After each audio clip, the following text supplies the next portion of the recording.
Are we on? Okay, is this, all right, perfect. It's working. All right.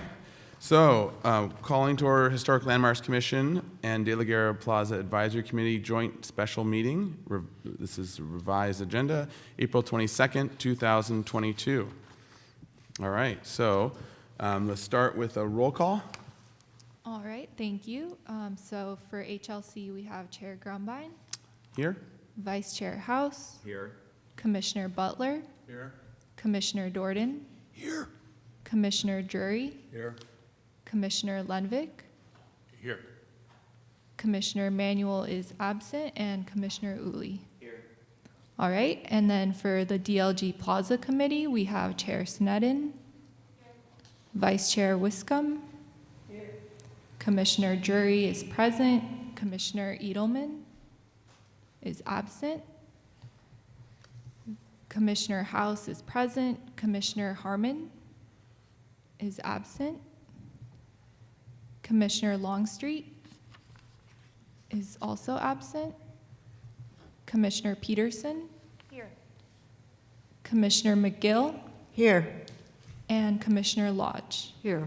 All right, we have a quorum. Thank you. Great, thank you. All right, so let's start with, continue with public comment. Any member of the public may address this commission for up to 2 minutes on any subject within its jurisdiction that is not scheduled on the agenda for public discussion. So if you came here not for the De La Guerra Plaza. Yes, thank you, Chair Grumbine. So if any member of the public would like to speak on an item not on today's agenda, they can go ahead and fill out the public speaker slips in the back table and bring them to me. So at this time, I don't see any public speaker slips for general public comment, so I'll bring it back to you, Chair Grumbine. All right, thank you. All right, so I'm going to read through our one item that we're going to be having today, and then we will,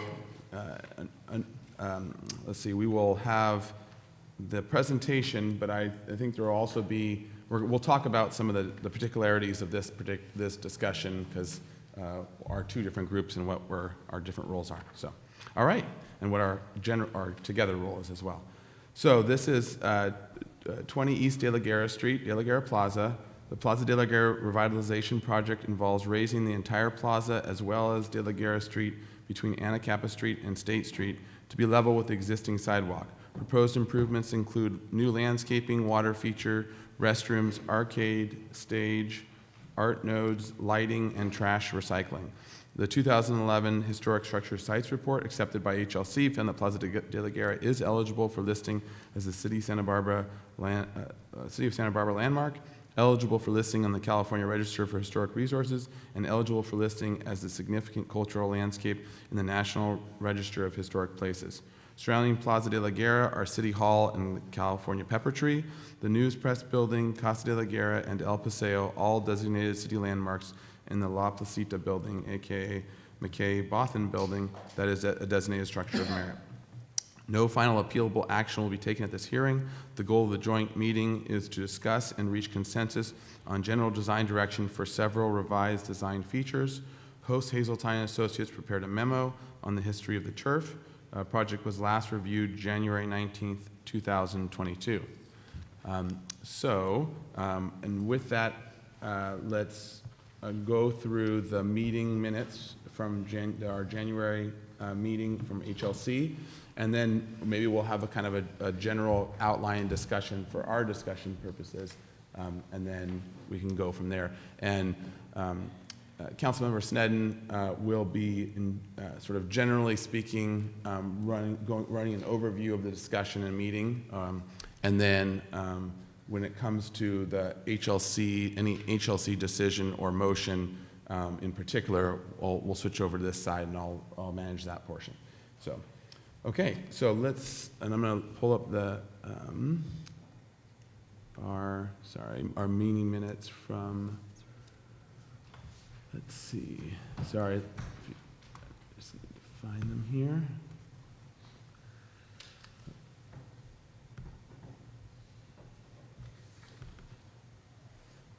Sorry, we had some technical difficulties earlier, so there's a workaround though.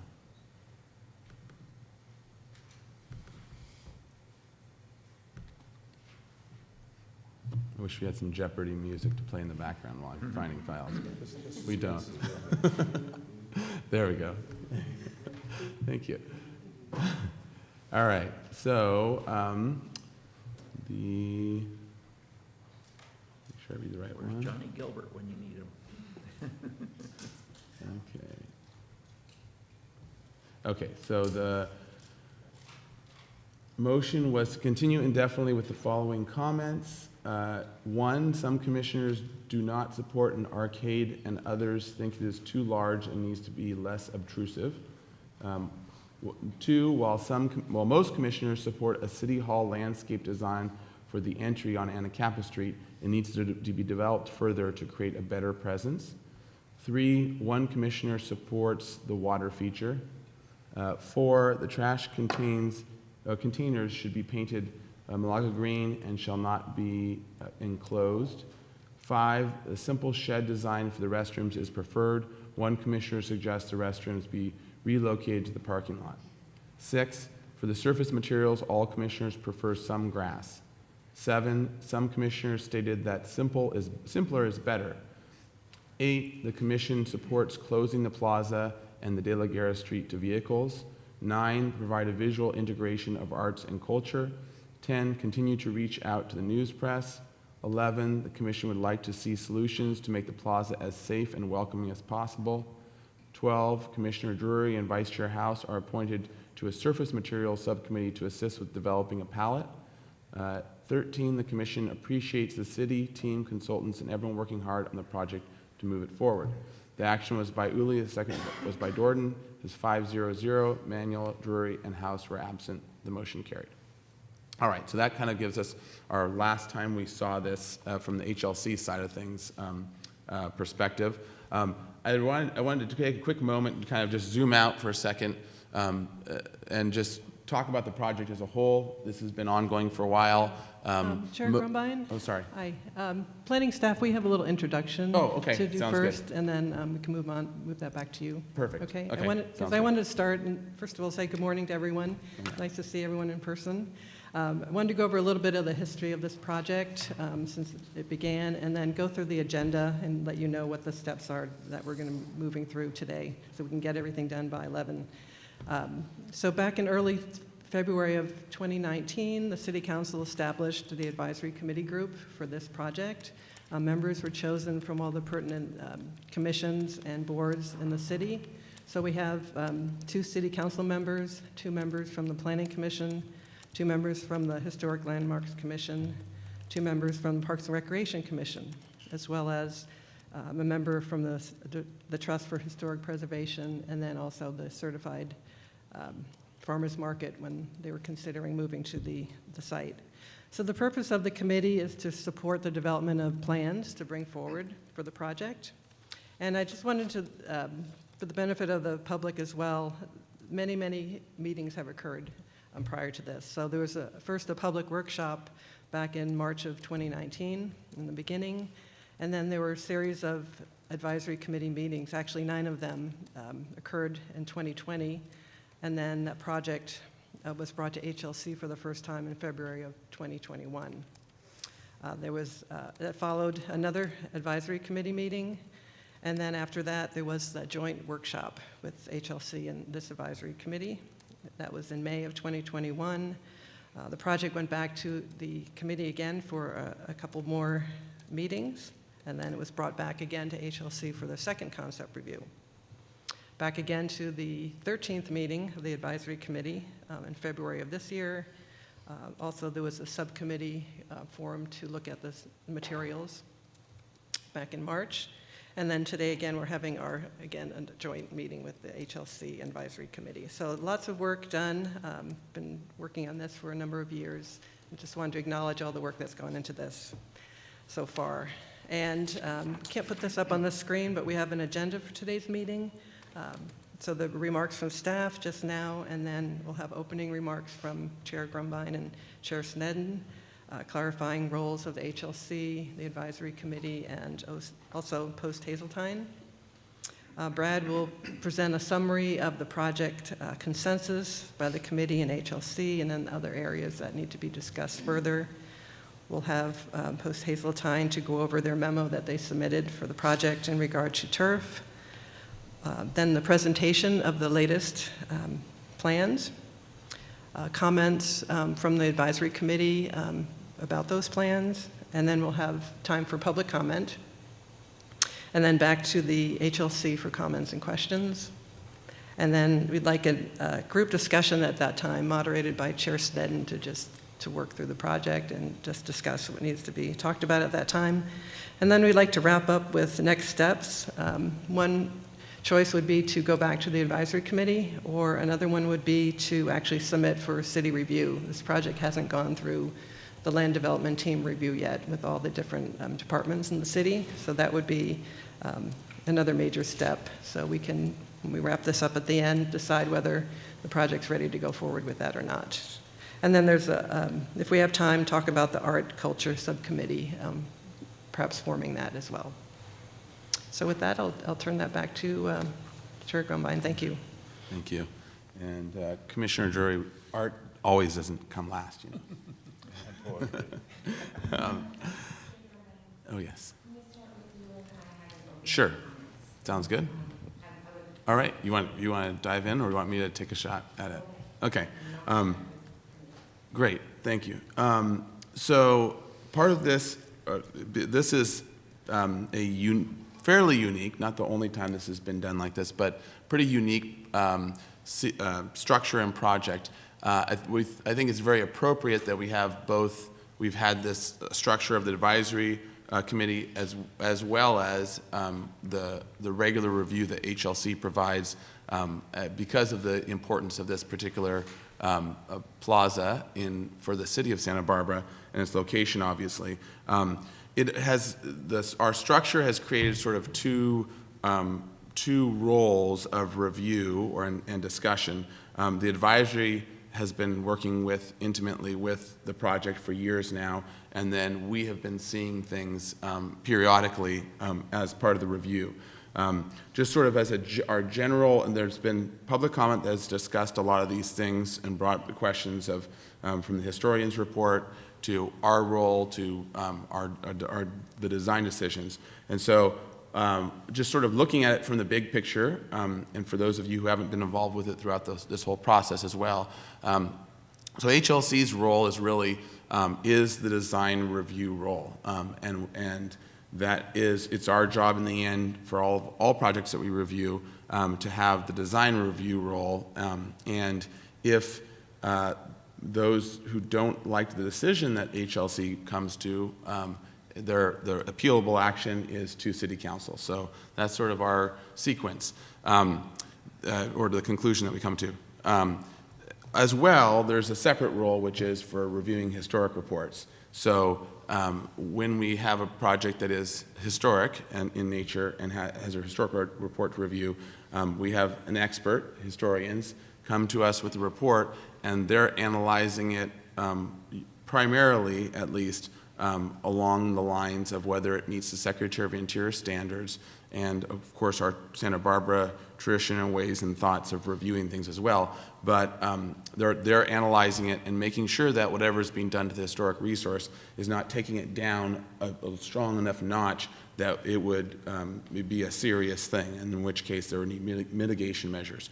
So the goal of the historian report in general is to analyze both the historic nature of the structure and the project, and whether what the project is doing to the historic structure is actually sort of lowering it in a strong way or not, or whether it actually improves it.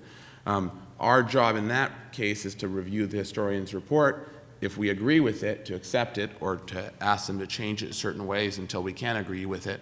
And if they don't agree with us, or we don't agree with them at some point and we're at an impasse, then it's a disagreement of experts, and it gets triggered a full sequel report, an analysis, and mitigation efforts, or whatever needs to happen. But it triggers the larger environmental review. So that's kind of our two frameworks. Now, one of the reasons why that's important is some of the discussions today, I'm sure, will be on. Items that the historians, now, actually, let's take a step back. For this project, there hasn't been a historic structures report yet for applying the principles to this particular project. There's been a historic structures report that analyzes the first part, which says, yeah, surprise, surprise, this is a historic resource, and it could qualify as a landmark, from a previous report from 2011.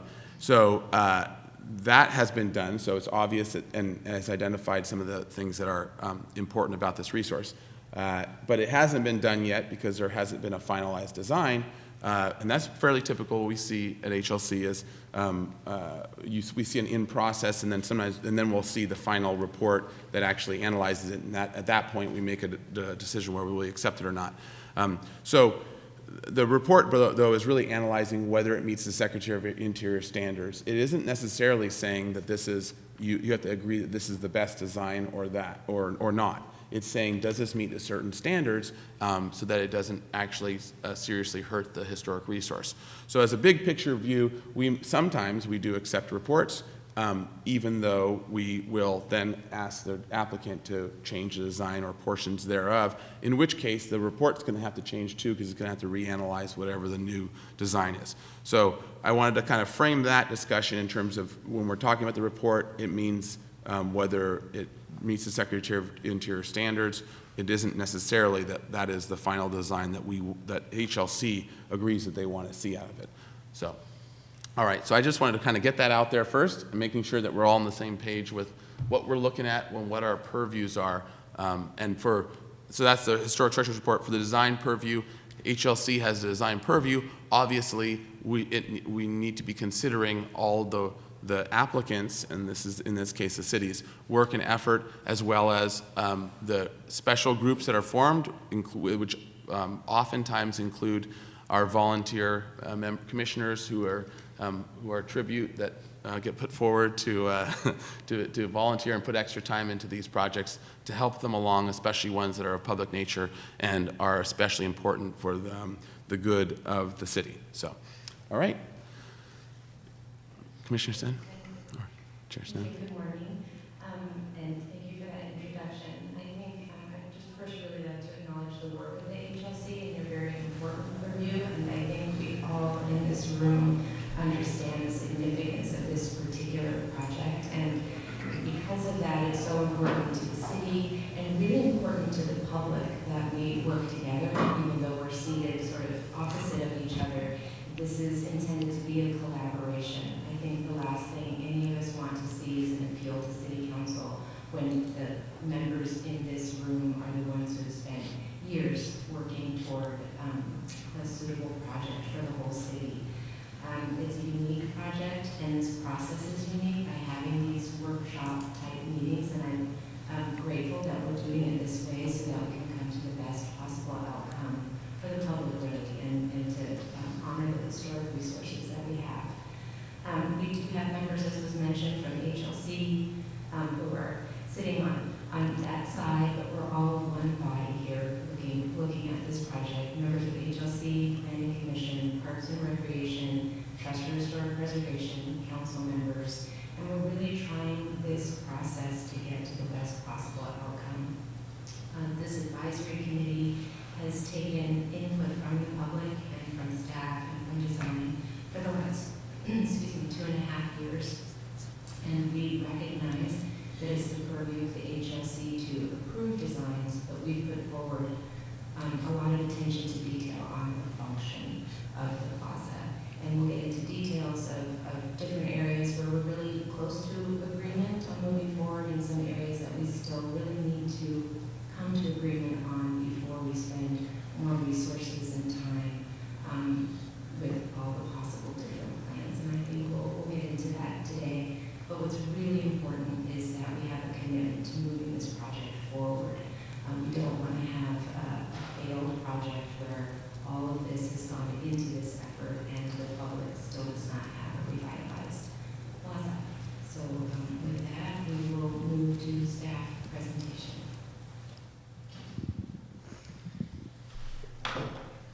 Good morning. My name is Brad Hess. I'm the Principal Project Manager for the City of Santa Barbara, and thank you very much for making the time to do this. I know special meetings don't necessarily fit nicely into our schedules, so thank you. Thanks for being here. So in addition to what has already been said, just want to help set the tone for today's meeting. The meetings that we've had previously in January and in February, most recently the advisory committee back in February, we looked at the HLC feedback, and the meeting that we had with you on the surface really didn't go very well. And so as we really just went away from it, we really needed to look at the content.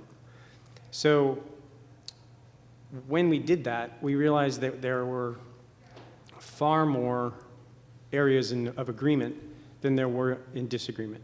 So we will go through that in just a minute. But it's about refining that and what we need to come to resolution on. So I also want to say that my job and our job is really to present a strong opinion of both staff and the advisory committee and all the work that's been put into it, but it's not an ultimatum. Our hope for today, as it says up there, is that we can engage in a robust discussion and come to some consensus. I also want to address a couple things. Over this past week, several people have written into HLC claiming that this process is somehow hidden or being pushed by city staff and the advisory committee, then that no one wants it. Well, as the project manager for the last 3 years, I have listened to all kinds of sides to every single issue. And I've had even some pretty heated discussions with people who vehemently are opposed to what we're doing. And I listened, and I respect their position. But just because what they're saying isn't in our design doesn't mean we aren't listening. So I just want to clarify that. And I point it out because I've had many more discussions where I'm out in the public. People find out what I do. People find out that this is one of my projects. What are you proposing? I explain it. And almost to a person, it's about time. Something needs to be done to that plaza. And that sounds great. So right now, as you know, the plaza is functioning more of a back of house for trash and recycling. And it's an inadequate parking lot, but it's not a park. I guarantee that when people say, I'm going off to the park, they're not referring to the plaza. So we have beautiful parks in this city, but really the quest for this project and the advisory committee is to create a beautiful civic plaza that functions really well, is appropriate for the setting that's historic, and that it can facilitate activities year-round that honestly cannot happen in the current condition and configuration of the plaza. We see so much more for this space. As has been referenced, we have multiple historians involved in this process. We've had a very transparent and open series of meetings for 2.5 years, and we're really not trying to pull anything over on this community. We're really not. We're trying to create a civic plaza that works for everyone's needs.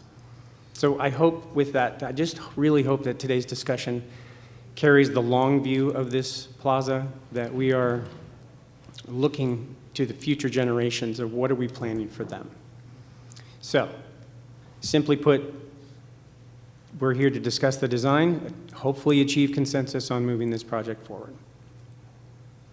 So next slide, please. All right. So normally I don't read slides because you all can read, but I think it's appropriate to actually go through these.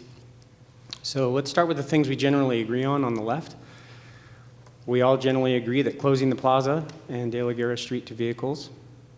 Plaza is all one level from building to building. There's a need for restrooms.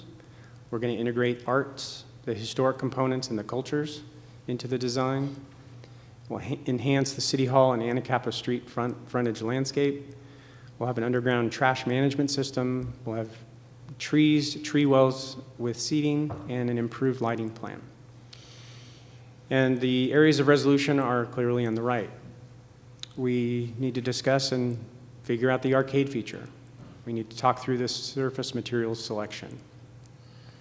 Restrooms located in Stork Placita and the water feature design. Thanks. So just a recap of the advisory committee meeting that we had in February is the arcade is very much still desired. In direct response to HLC's comments, however, we'll have a more compact footprint. It'll have a shed roof. We'll locate it further back toward the parking lot, and the landscaping will be directly behind it. Again, the water feature is desired.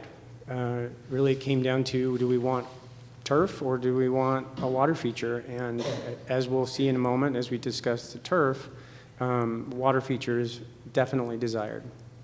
We're calling it a bubbler, by the way, because it's only going to be 12 to 18 inches high. It's not a splash pad in any way, shape, or form.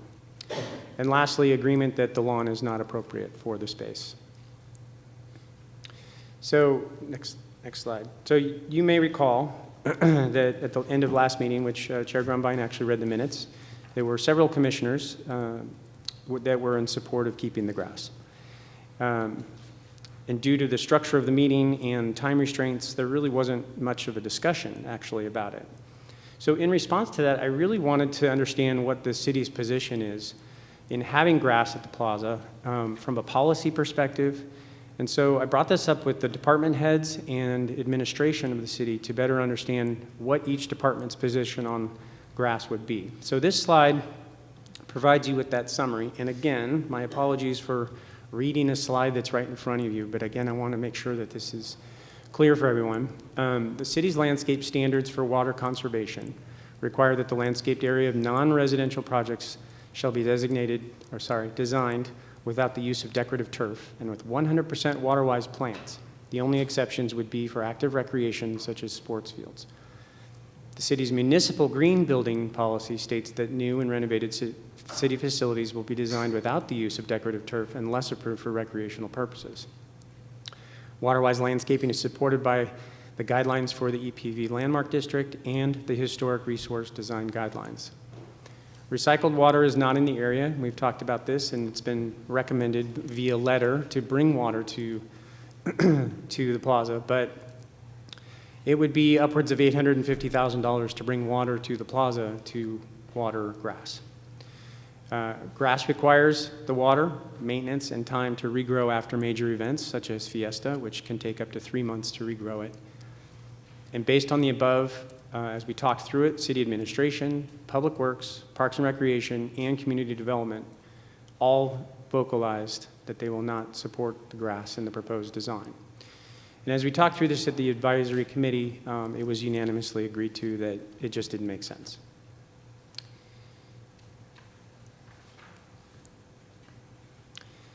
So one other thing on the grass is I just found out recently that the state is actually having discussions about not allowing watering of decorative turf other than for recreational fields. So if Sacramento is talking about it, chances are it's going to percolate down to us, no pun intended. So yet another reason not to have grass. So we also think it's important for all of us and for those listening that we understand an accurate history of the grass, because I think there's been some misinformation out there. So we asked Post Hazeltine to provide a memorandum, which you have, and to speak today with a summary of that memorandum. So I'll turn it over to Tim Hazeltine.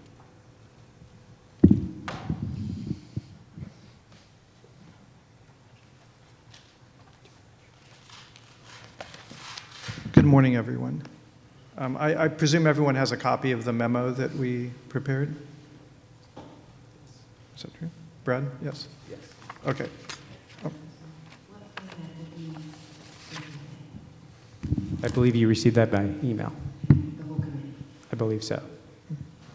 No. So should I provide a little more detail, Chair Sneddon? Yes, please. You didn't see it. Okay, thank you. So the history of grass or turf at the plaza really begins in 1924. Before that period, the original City Hall, which was in the center of the plaza, was a large brick building that housed the city's fire department, the city hall chambers, and the jail in the basement.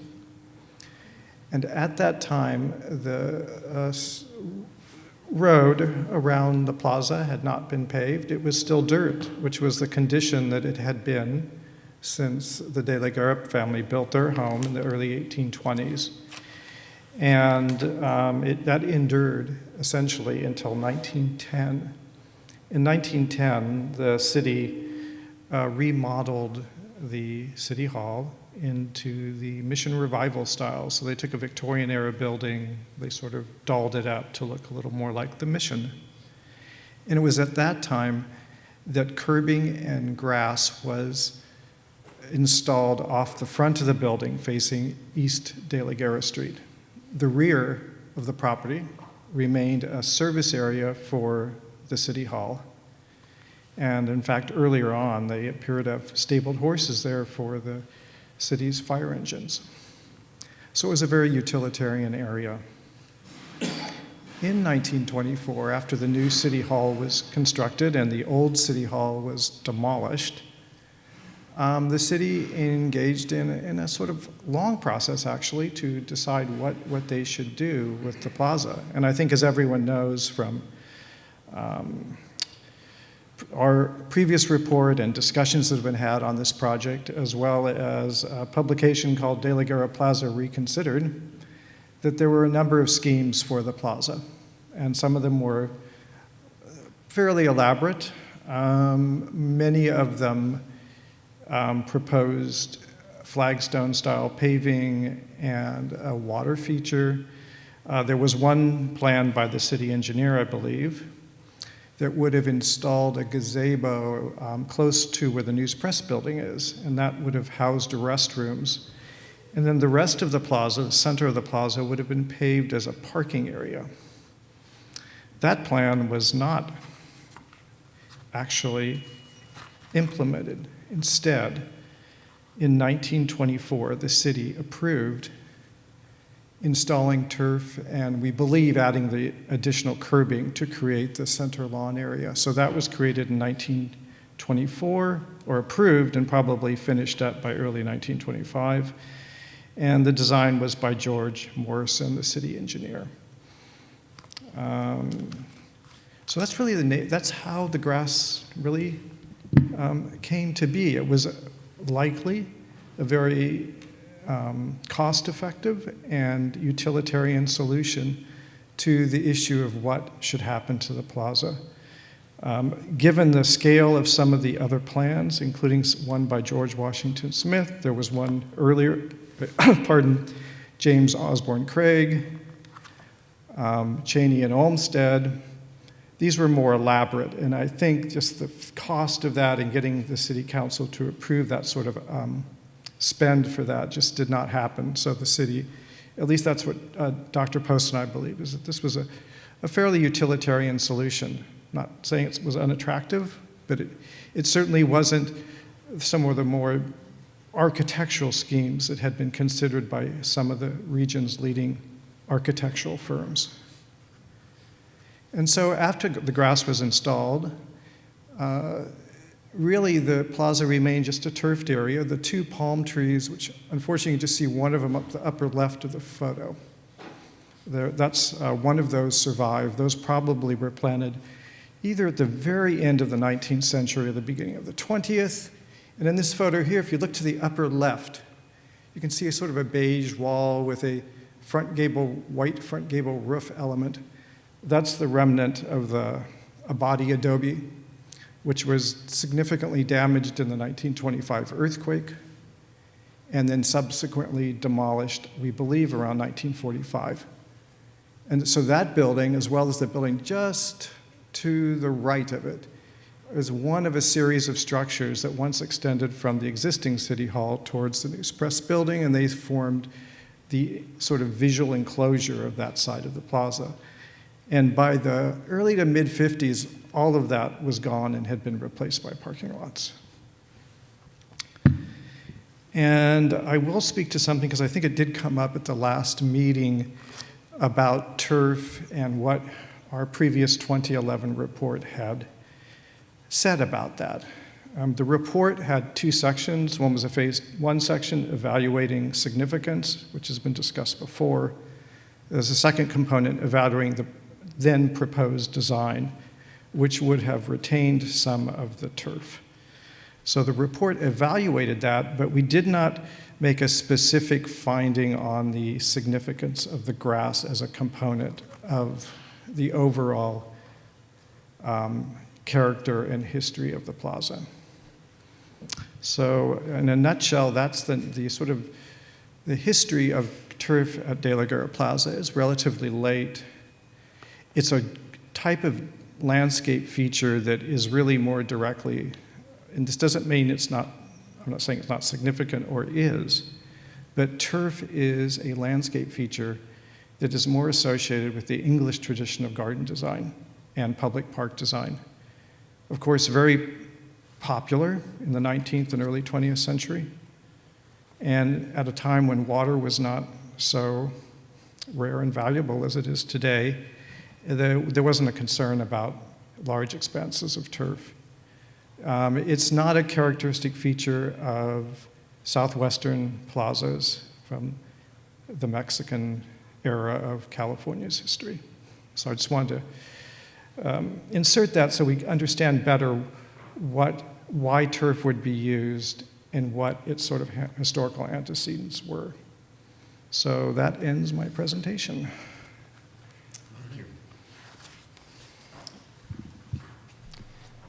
Thank you very much. We want to move into the presentation, so hand it over to Leif McKay from RRM. Thanks, Brad. Good morning, everyone.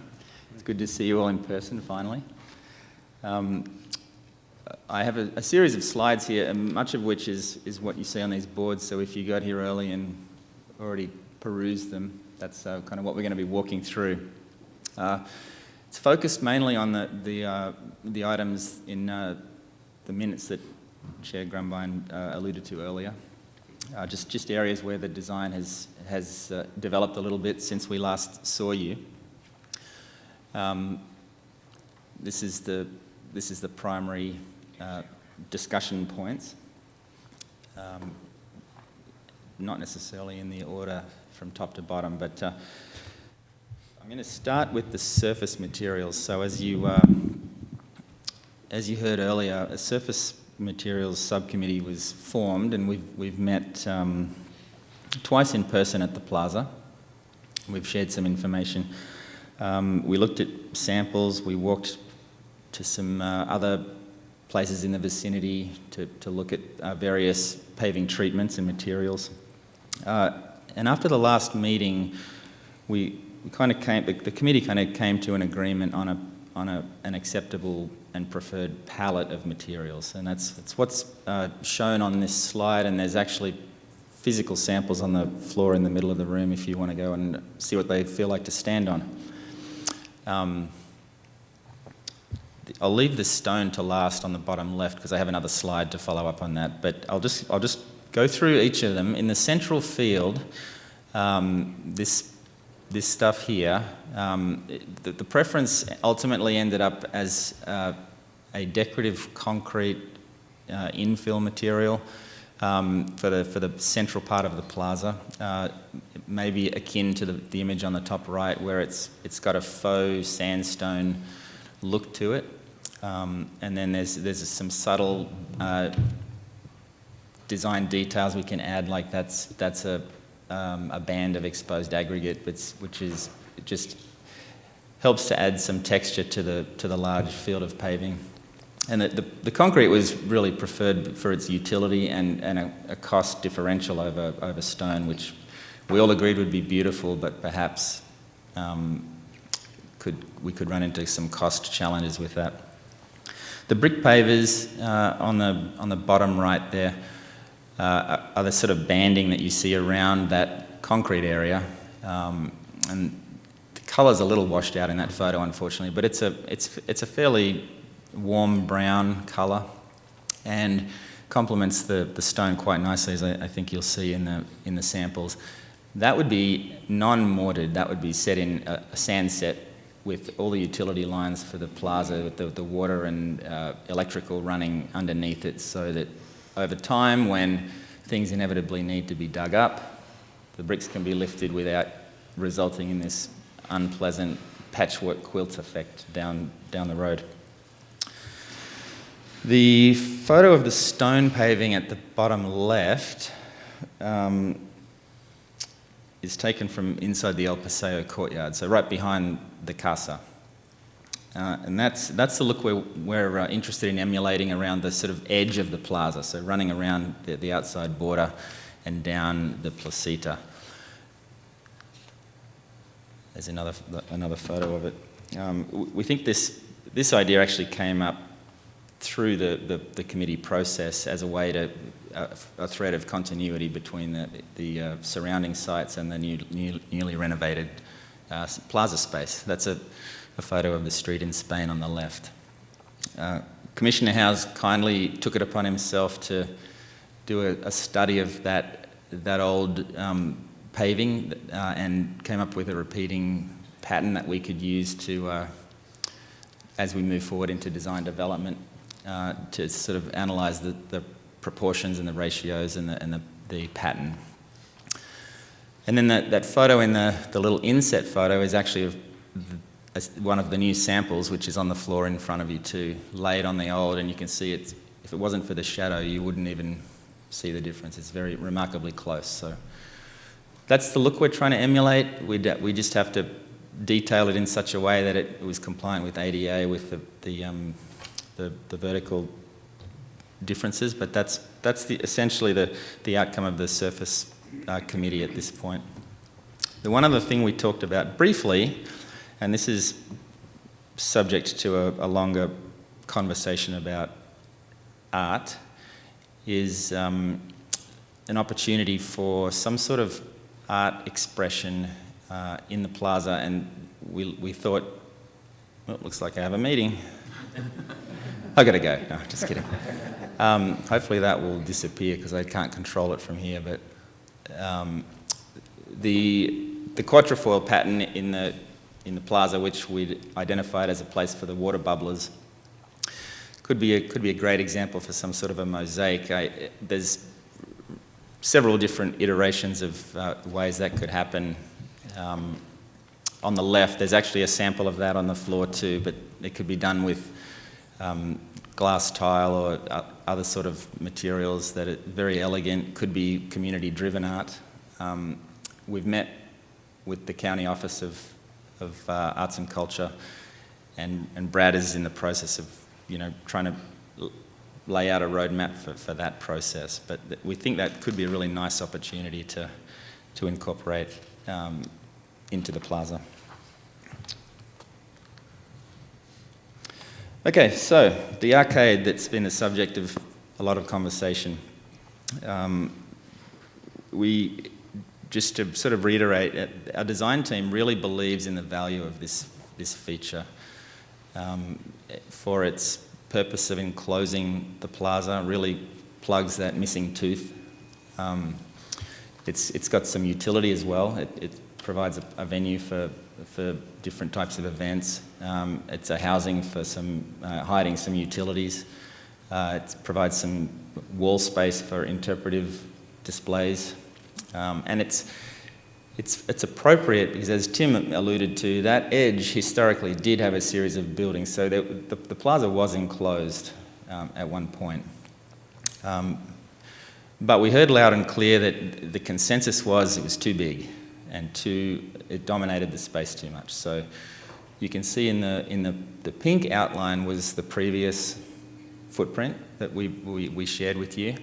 The sort of darker hatch is the new proposed arcade. It's about 25% shorter, and it's pushed back towards the parking lot, so it doesn't express as much into the plaza space. It's a little expanded view of it. You can see now it's got 5 bays instead of 7.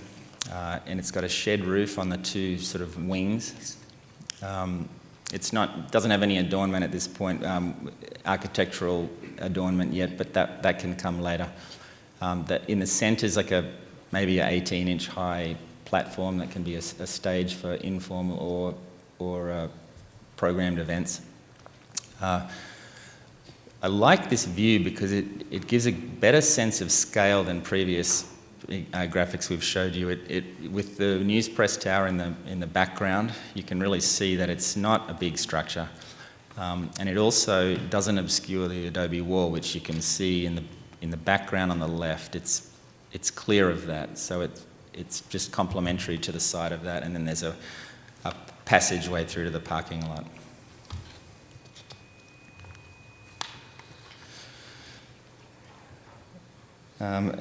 Another view looks sort of looking south down the plaza. The thing this is trying to emphasise is how understated the water bubblers are actually going to be in the scale of the space. They're really just low features for kids to splash in. It's not an overbearing feature. We did hear some suggestions to move it more central. So in plan view, it would be more in the centre of the plaza. We've chosen not to do that. We like it where it is because the plaza is quite long and deep, and we feel like this is a way to really pull people back and activate the back end of the plaza that could otherwise become a bit quiet and not as lively as we'd like. It pulls people through the space. Looking down the placitas, this shows where we envision the restroom and mechanical room for the water feature, the bubblers, tucked against the ironworks space there with a shed roof, very simple structure. This represents 3 family stalls and a mechanical room. And we're anticipating landscaping it nicely on both sides to really nestle it into that space so it doesn't feel like it encroaches too much into that passageway, which was a concern that was brought up.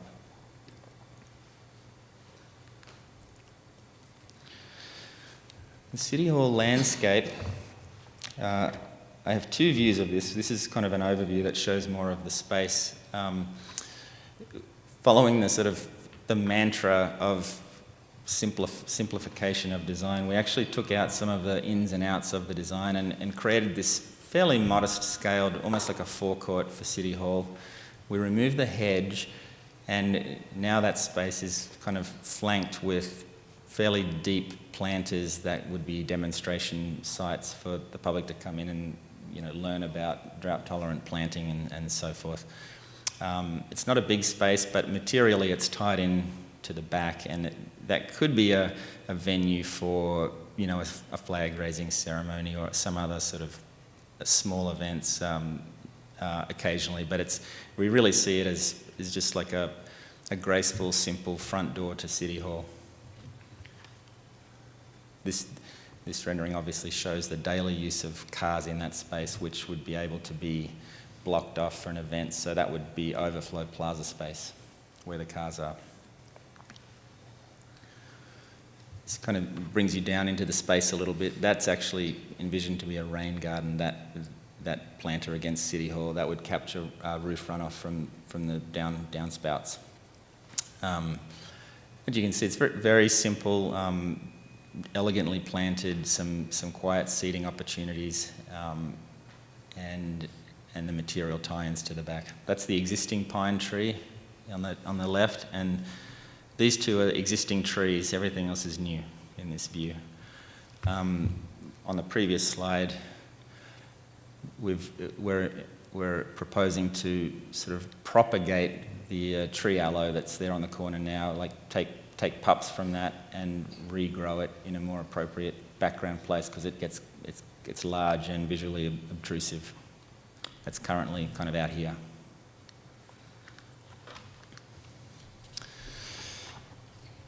This is a view of looking along the eastern edge of the plaza. Well, that's the existing sort of restaurant, cafe patios on the left, and then we're creating this kind of shady, casual edge with the planters that are not in a rhythm. They're deliberately off rhythm and jog in and out, which provides these little sort of nooks and different seating opportunities and spaces for people to sit down, read a book, eat a sandwich, etc.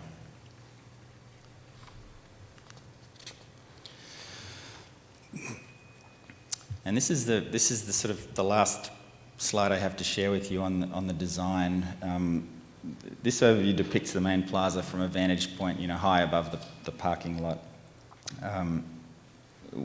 It really shows how removing the vehicles and the consistent application of paving materials make the space so much more cohesive than it is today.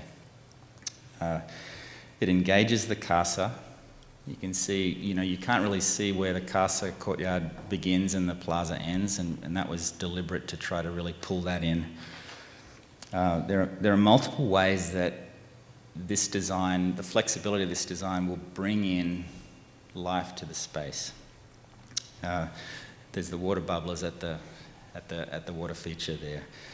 There's art, there's planting, there's a stage. It's ready for events.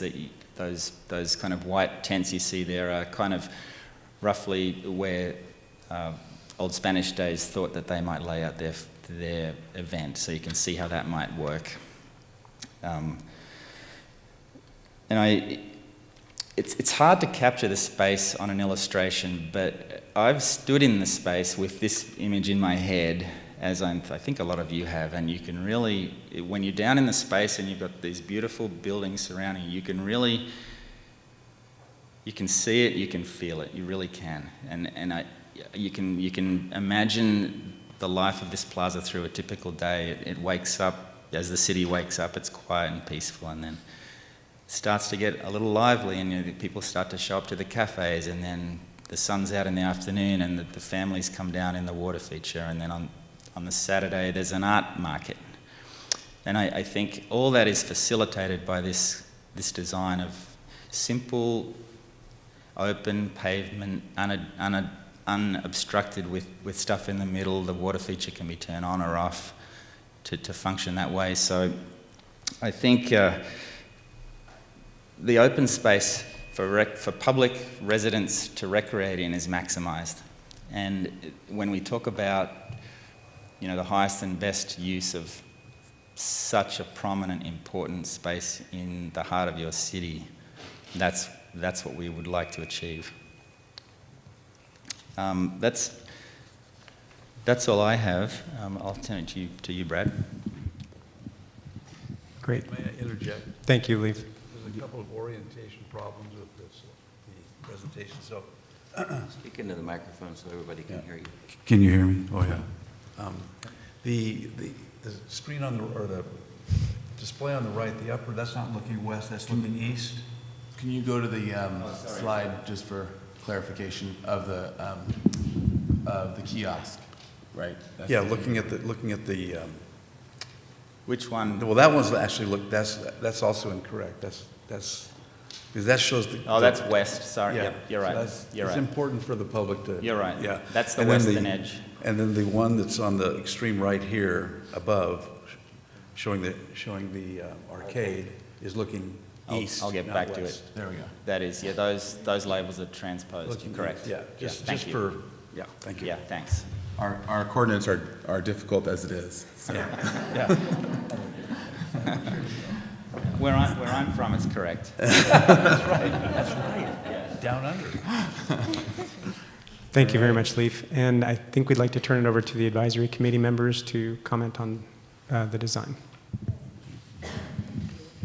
So this is the first time the advisory committee is seeing some of these figures. And so I'd like the opportunity for, I just want to say first of all, I really appreciate the enhanced renderings. It makes a really big difference when you look at the picture.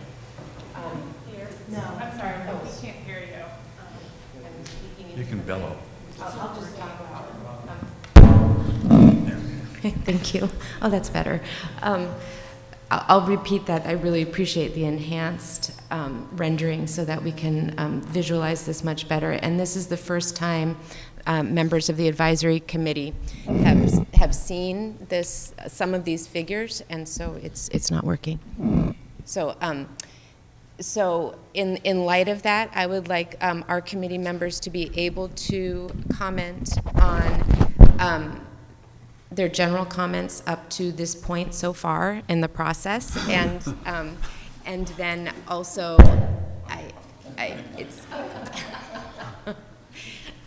we can do this. We're in a room together, working on this together. And then after that, I also would like our advisory committee, if we're prepared, to comment on what we've seen today as well. And then we can turn it over to public comment, and then to HLC to be able to ask us questions or discuss amongst themselves. But I think this is our opportunity to put forward individually why it is we support certain elements, and what it is that we feel strongly about, given the work that we've done to date, and including what we've seen here today. So I think I'll just go down the line here, if that works for you. And Dr. Peterson, if you're ready to give comments. Sure, thanks everyone.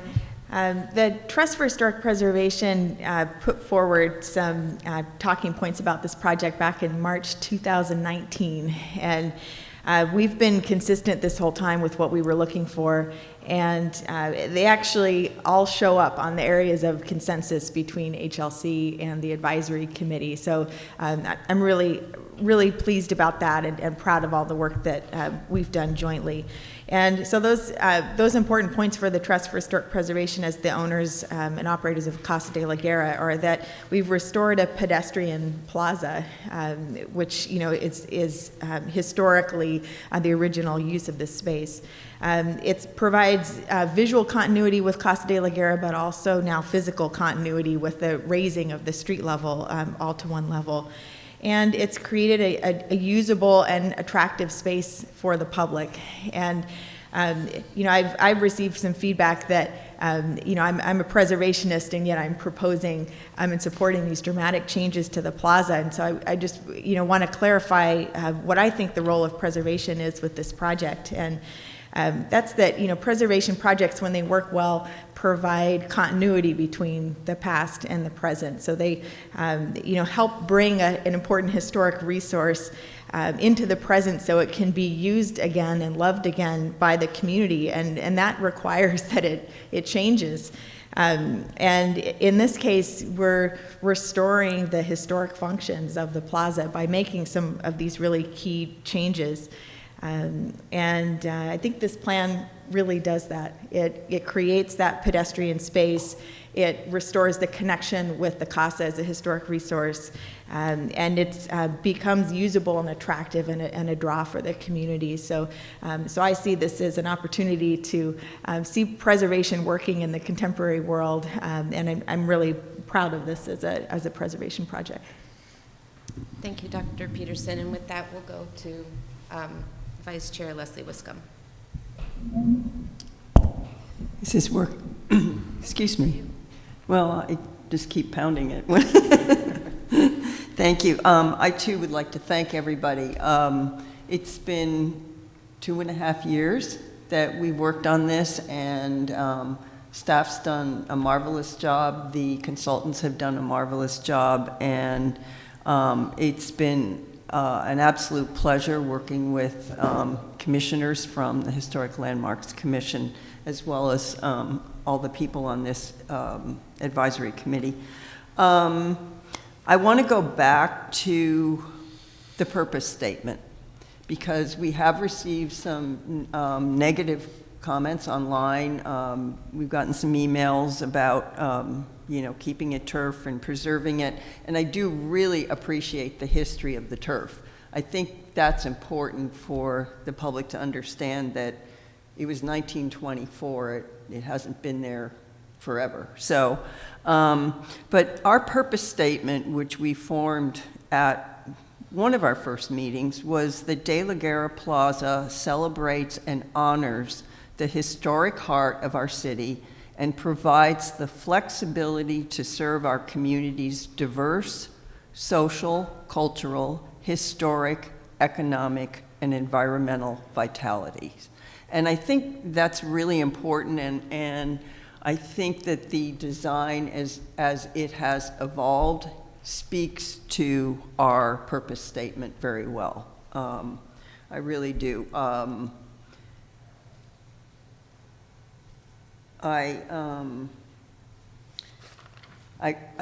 recognize the role of the Historic Landmarks Commission in terms of design review, both overall and detailed design, and I think that's where that belongs.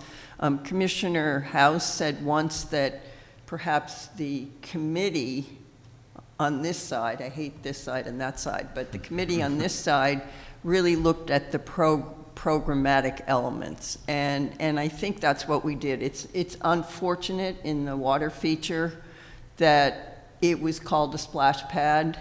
I understand that, being a retired landscape architect, that's what, no fault of Leafs, but that's what it was called, and it never was intended to be a splash pad. It is a bubbler, and when it's off, you can walk on it, and it's a nice design element in the pavement. And so I think, you know, if you go back to the purpose statement, provides the flexibility to serve our communities' diverse social, cultural, historic, economic, and environmental vitality. I think that particular feature speaks to that. I was one of the members of the Paving Subcommittee, and I would urge you, although it's really hard here on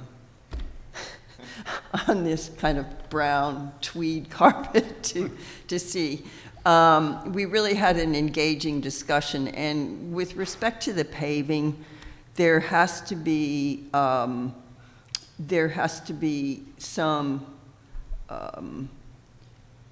consideration given to, number one, cost, number two, functionality and accessibility, number three, and I'm just kind of speaking off the top of my head, durability.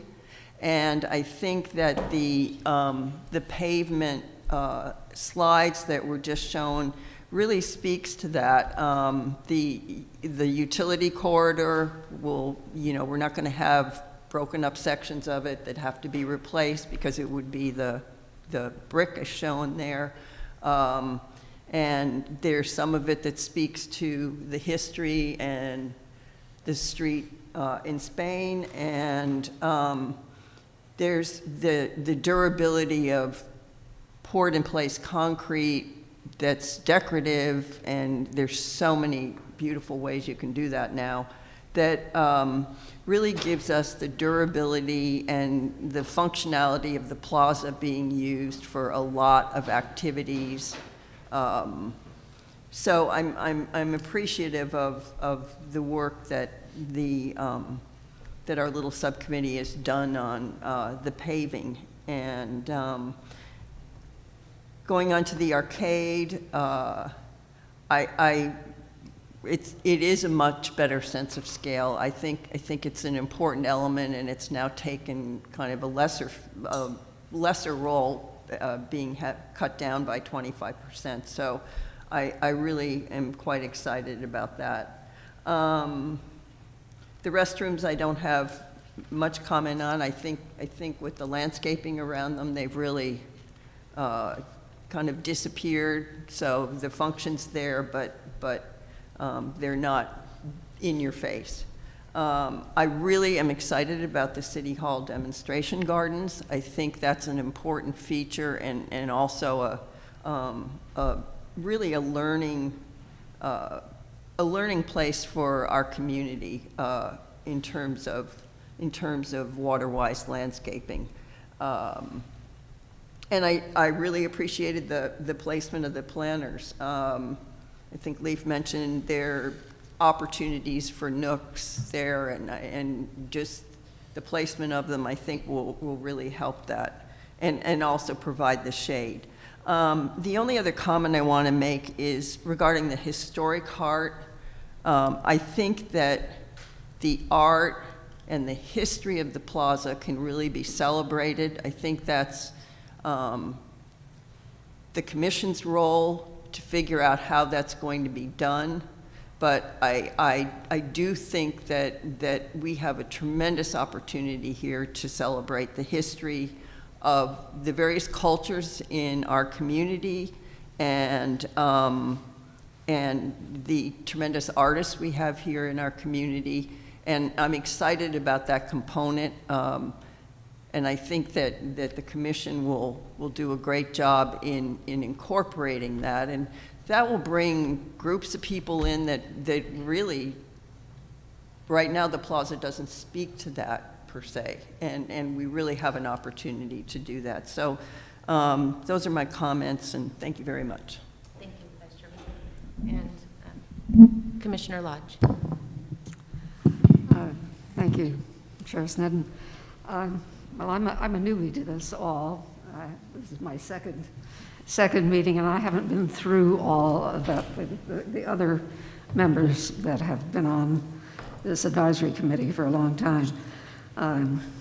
I first was dismayed about the plaza when a successor of mine decided that there should be cars parked along the side opposite, on the side of the driveway, and all the benches were removed, which just turned it over to the homeless.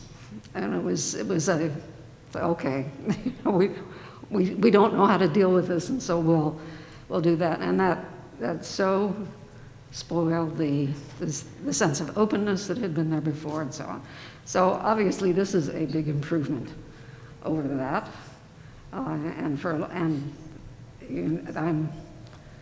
Although I've not been involved in the process, I'm certainly in favor of putting it all at one level, and closing De La Guerra East, the 0-100 block of it, thank you, of De La Guerra Plaza, East De La Guerra Street.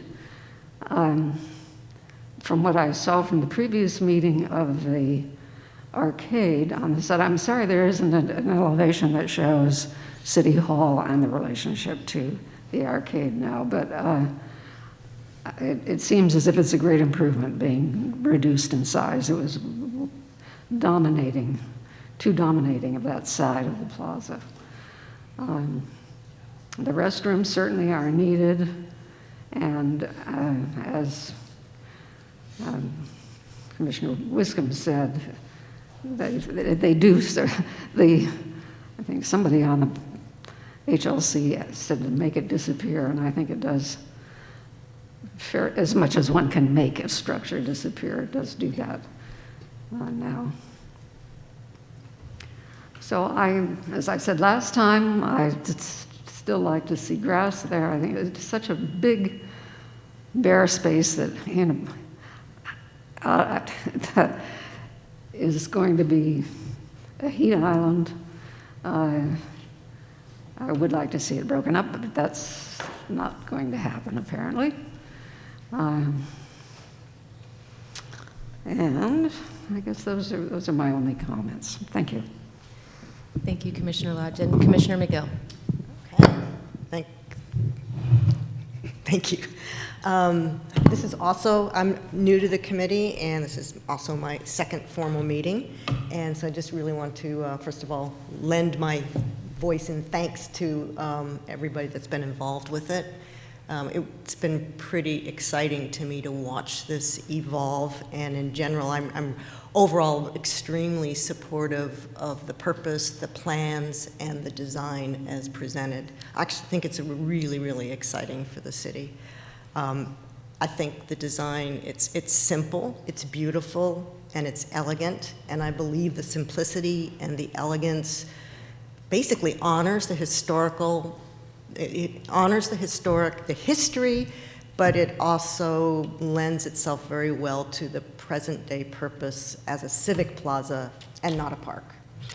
And it's functional. And you know, if you're thinking about a civic plaza, function is really critical. It will serve diverse needs of our residents and visitors, but I think this is really a place for the residents more than visitors. It's everything from space for lunch, for contemplation, just a place to pass through, all the way through to those large gatherings and festivals. So it's, you know, a place that we could be proud of with this design.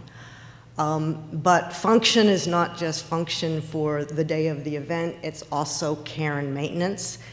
And I think it's really important to think about the city's ability to cost effectively care and maintain the property once it's built.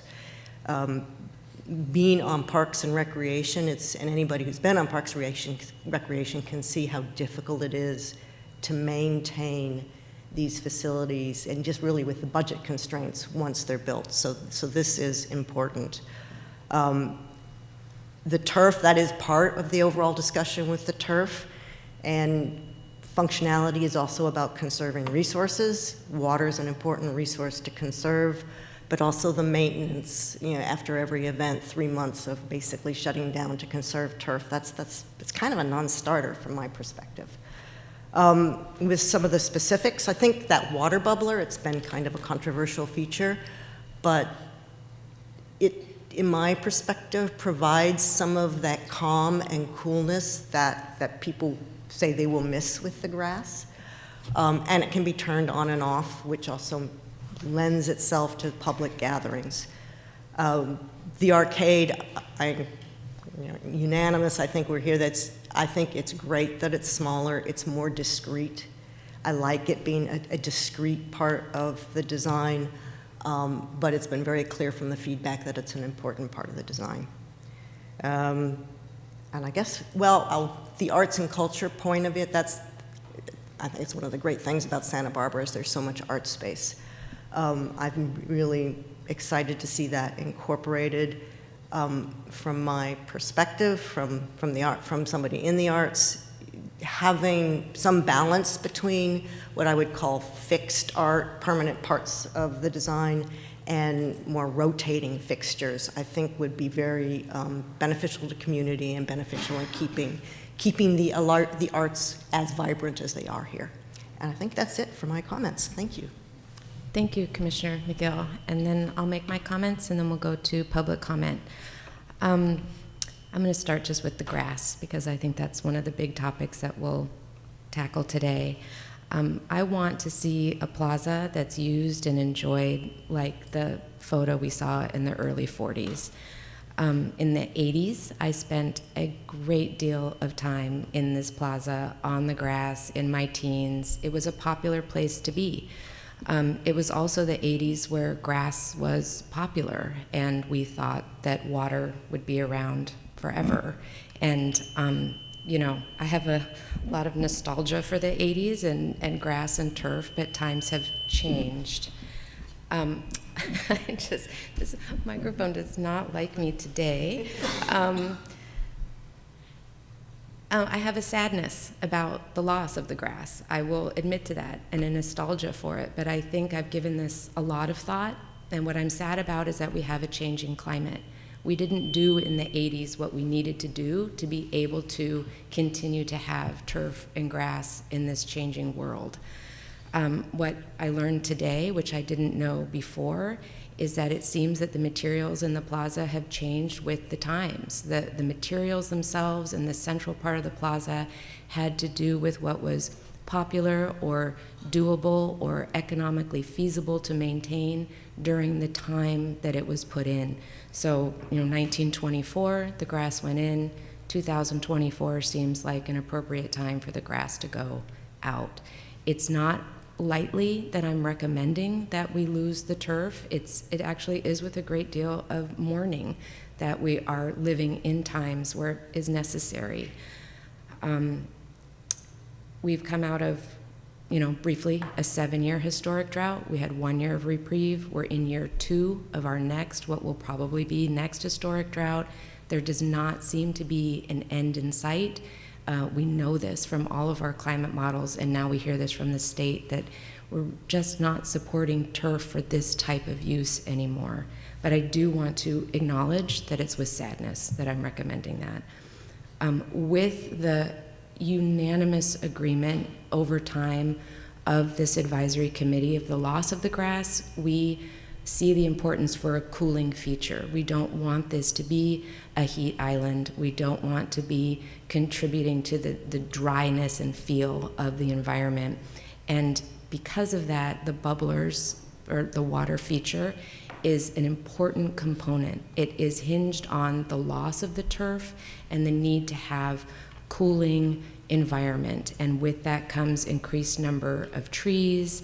I'm really appreciating the more organic pattern of the trees. We've come a long way with that. So I will just go through the elements as they were presented today briefly on these comments. The paving, thank you, Mr. House, and Materials Subcommittee, especially for working out the patterns and for carefully looking at these materials. I'm going to trust the advice and the recommendations of the subcommittee. Just, it's important that it's accessible. We want this plaza to be available for everyone at all stages of life and abilities. It's of course important that they are beautiful and have a nod to the historic features, but it also needs to be utilitarian. There are a lot of utilities beneath there, and we don't want it to be something that as it's pulled up and then put back down, it looks like patchwork. We will need to have access to those utilities.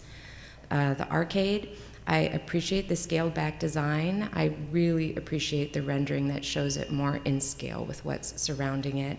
Appreciate HLC's input on this, and when it came back to the advisory committee, we wholeheartedly adopted your recommendations on that. So it's another example of your input and helping to inform our input, which comes back to you for your approval. The placita, the renderings look nice and in line with what we've been asking for.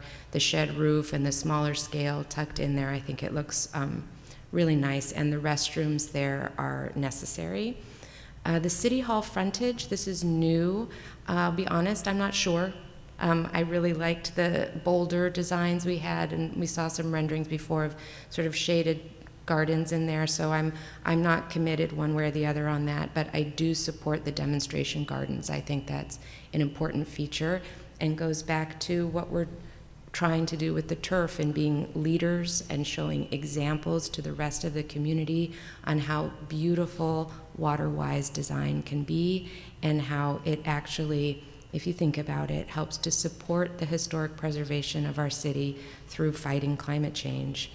The plaza planters and trees, I will say again that I'm really appreciating the organic nature of that. And back to the 80s and my nostalgia for the plaza, I really miss the benches. I spent a lot of time passively, I know we've talked about passive enjoyment of the plaza, sitting on the benches, reading, enjoying that space, and so I'm appreciating that we'll have planters and benches and spaces for that to come back to. Lastly, we are not done until we honor the Chumash cultural history in this plaza. I very heartfelt believe we have healing to do there.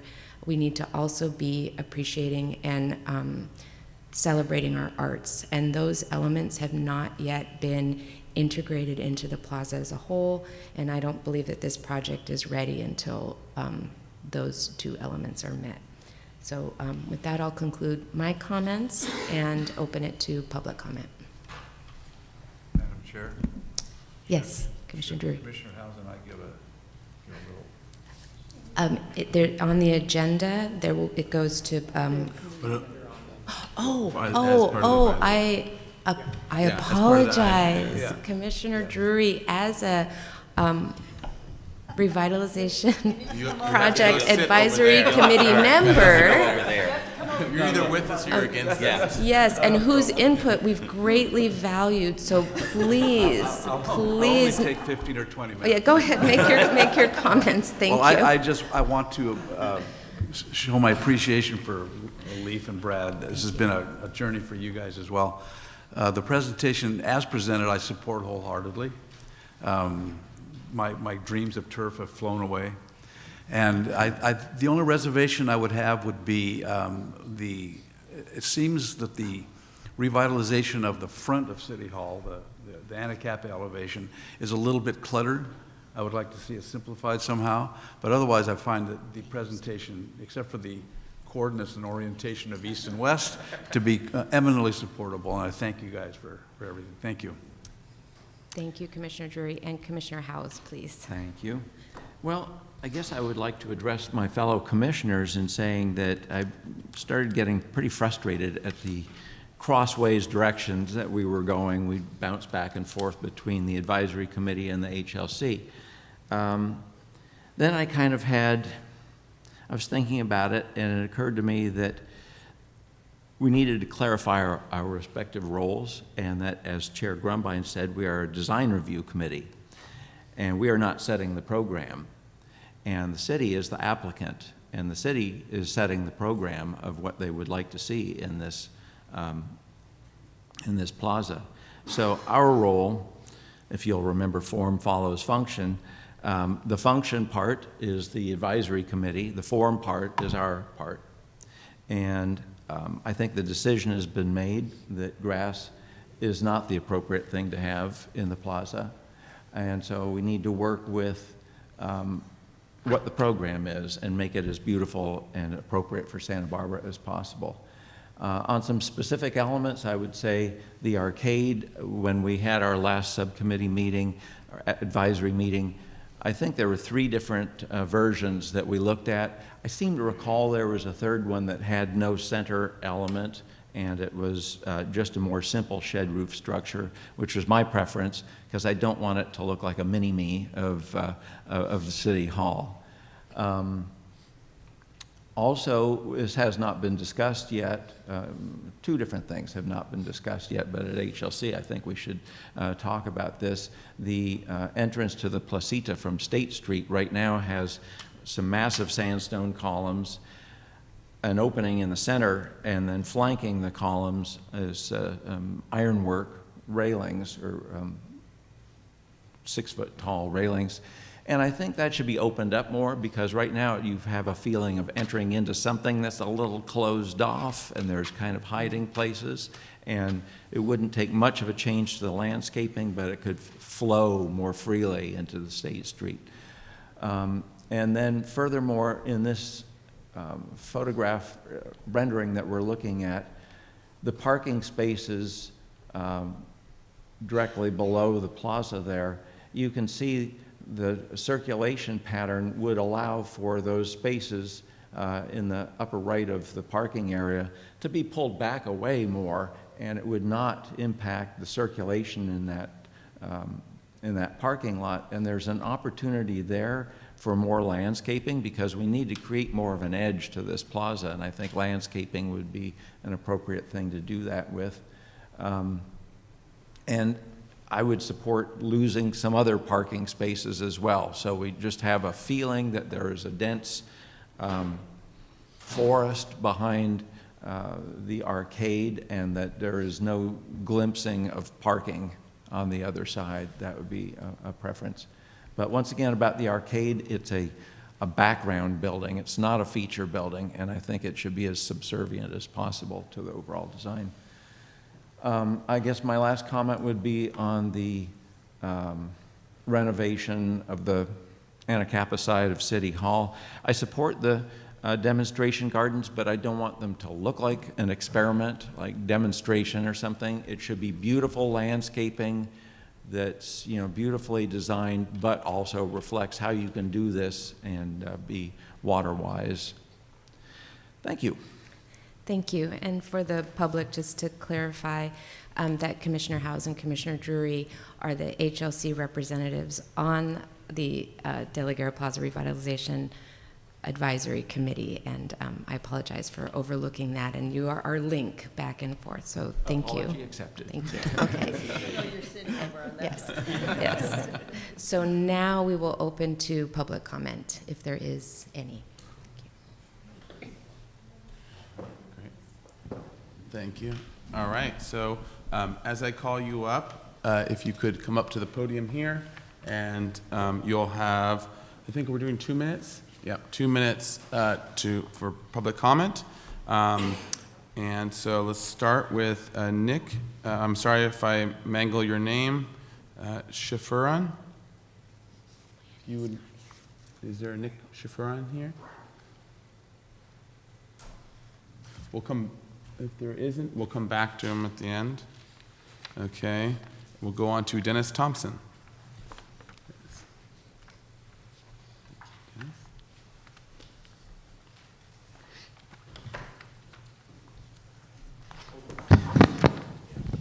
Good morning. I don't know if anyone else noticed, I don't know how you could not notice, that the room is split. All the women are on that side and all the men are on this side. They kicked the two guys over here. Yeah, I get that. And even the staff kind of separated themselves out.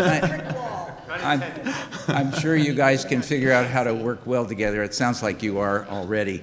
I'm Dennis Thompson. I'm an architect, and I'm a 48-year resident of Santa Barbara, and I'm here because I want to see some change happen in my lifetime.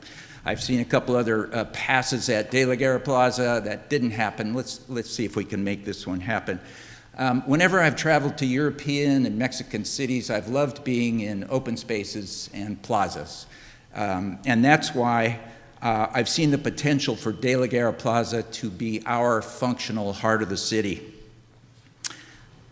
Because of my interest in this topic, I attended the first couple of meetings of the advisory committee, and what impressed me most is this diverse group of people fairly quickly came to consensus on three things, and that's no cars in De La Guerra Plaza, a single pedestrian surface with no curbs and no steps, and no lawn.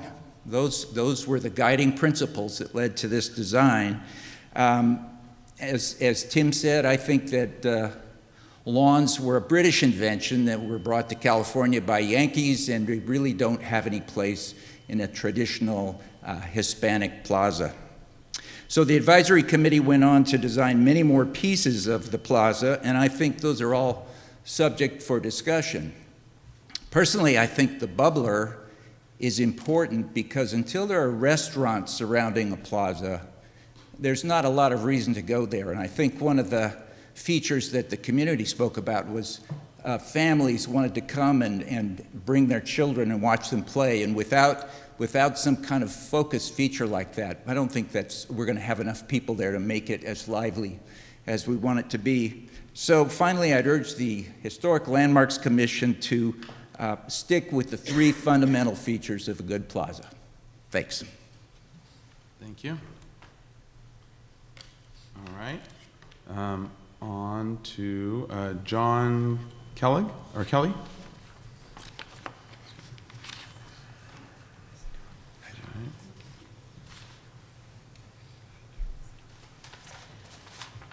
Well, good morning, everybody. I'm John Kelly. I'm an architect. And I reached out to my friend and colleague, Dennis Thompson, back in January after I saw the coverage in the media about this project and became concerned because I really would like to have a Santa Barbara De La Guerra Plaza that really functions the way we need it to. So when I spoke to Dennis, he and I reviewed the project and we wrote a letter. Hopefully all of you received a copy of that and had a chance to look at it. But I'm going to share a few points from that with you today. And so Dennis and I wrote the letter and we reached out to other colleagues. 10 other colleagues have signed it, and I hope you take a look at it. So I just want to say first that we commend the service of the De La Guerra Plaza Revitalization Advisory Committee, that's a mouthful, and the city staff and the design team and the HLC. So you've put in a lot of hard work, you've gotten public input, and produced a thoughtful proposal. So the main point of our letter is that we recommend focusing on the essential elements needed to make the plaza an attractive place for festivals and events, political rallies, concerts and entertainment, and leisure activities. So what do we think the essential elements are: remove the streets and curbs from Plaza and De La Guerra Street to improve accessibility for all. Eliminate grass and install level paving in the walkways in Plaza to improve function and appearance and reduce maintenance and water use. Install the utilities and other infrastructure needed to accommodate the community events and activities. And finally, we'd like to recommend installing a prominent feature. Excuse me, that I'm sorry to interrupt, but the 2 minutes has passed for your public comment. Okay, we'll give you 15 seconds to wrap it up. Okay, so this was the last bullet point: install a prominent feature that celebrates the history of our people and our community and is accessible for all. For example, a kiosk. It was alluded to earlier.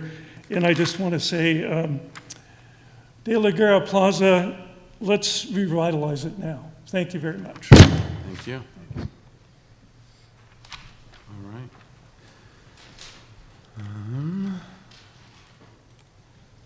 right. So this is, the next up we have Elander, sorry, your first name?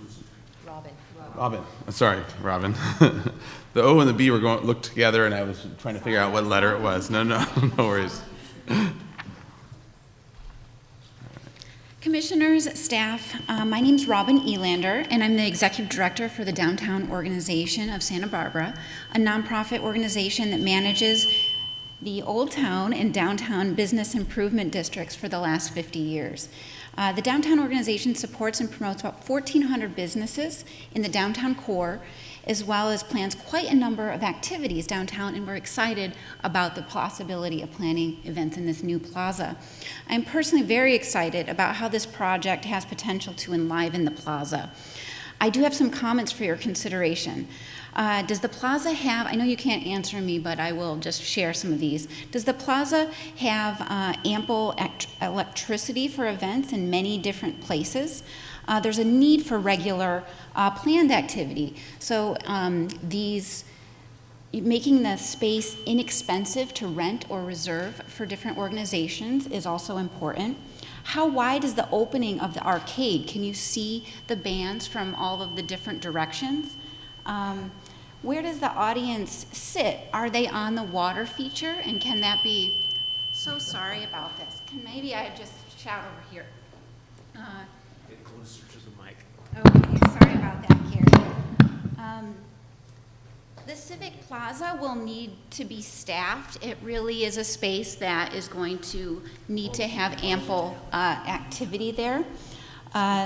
The storage for materials to use in the plaza, such as chairs, tables, or a modular stage, may be something to consider to make it easier to plan things. How will the parking potentially be replaced? Is a question. I imagine it won't be, but how will the drop-off or pickup of materials for the existing businesses around the plaza? We actually have an office right at 27 East De La Guerra Street, and so we do plan many things throughout downtown, so getting in there will be important for us as well, so as well as the many other businesses. Sorry, that is your 2 minutes. I will share my comments Actually, via email. We'll give you 30 seconds. There was some technical difficulties. Thank so you so much. I guess the moral of the story is don't bring your computer with you. Let's see, loading and unloading is commonplace daily for State Street using De La Guerra Plaza, as well as a back of house for many of the restaurants and shops on that street. So figuring out how that will be accommodated and potentially multiple times a day is going to be important. Also, I was curious about the only color I saw in the project was via the art project. So wondering if any of the plants have an element of color, because we've got quite a lot of brown going on. And so I want to just make sure that that's being considered. I do have a few other questions, but I will follow up with those via email. Thank you. Thank you. All right. Next up, we have Kevin Snow.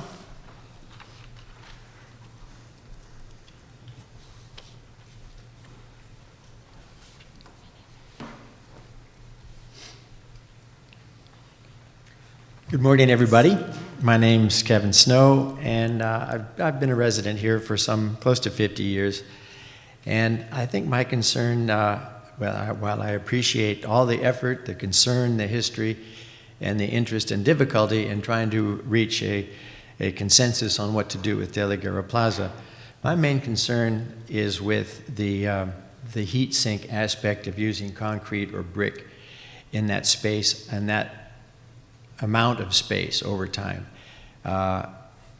mainly because of heat and also the fact that, as you notice on the street, dropping of food, gum, all the things that end up on surfaces like that just become a mess and very difficult to clean up. And one of the concerns, I think, with using DG, as is used at the De La Guerra Plaza and used very effectively at the museum, the Historical Museum, is a much more human feeling to it than concrete.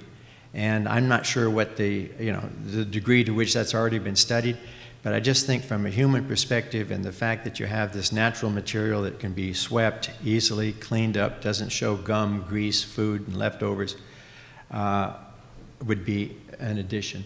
I think the hard pavement around the edge makes sense, but mainly I think it's just something about the interior space would be cooler if it wasn't brick. Thank you very much. Thank you.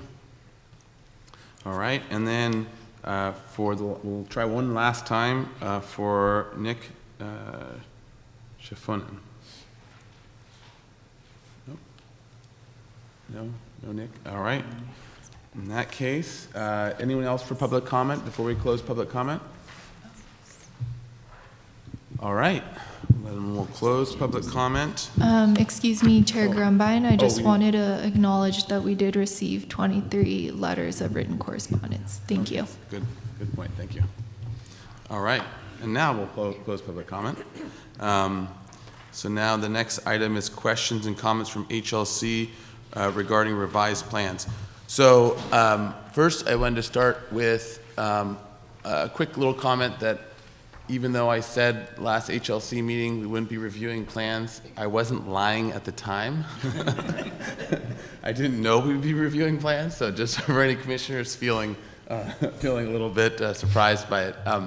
But you've all received your packets as well. So at that time I didn't realize we were going to be reviewing things. So with that, and we're going to go into a group discussion after this, but I think if we can start with just some any questions that we want to bring forward from HLC, and then get some weigh in on, particularly, I think that we might talk about some other elements, but I think the biggest ones on the plate for today are that we want to have feedback and maybe perhaps consensus are the turf question, the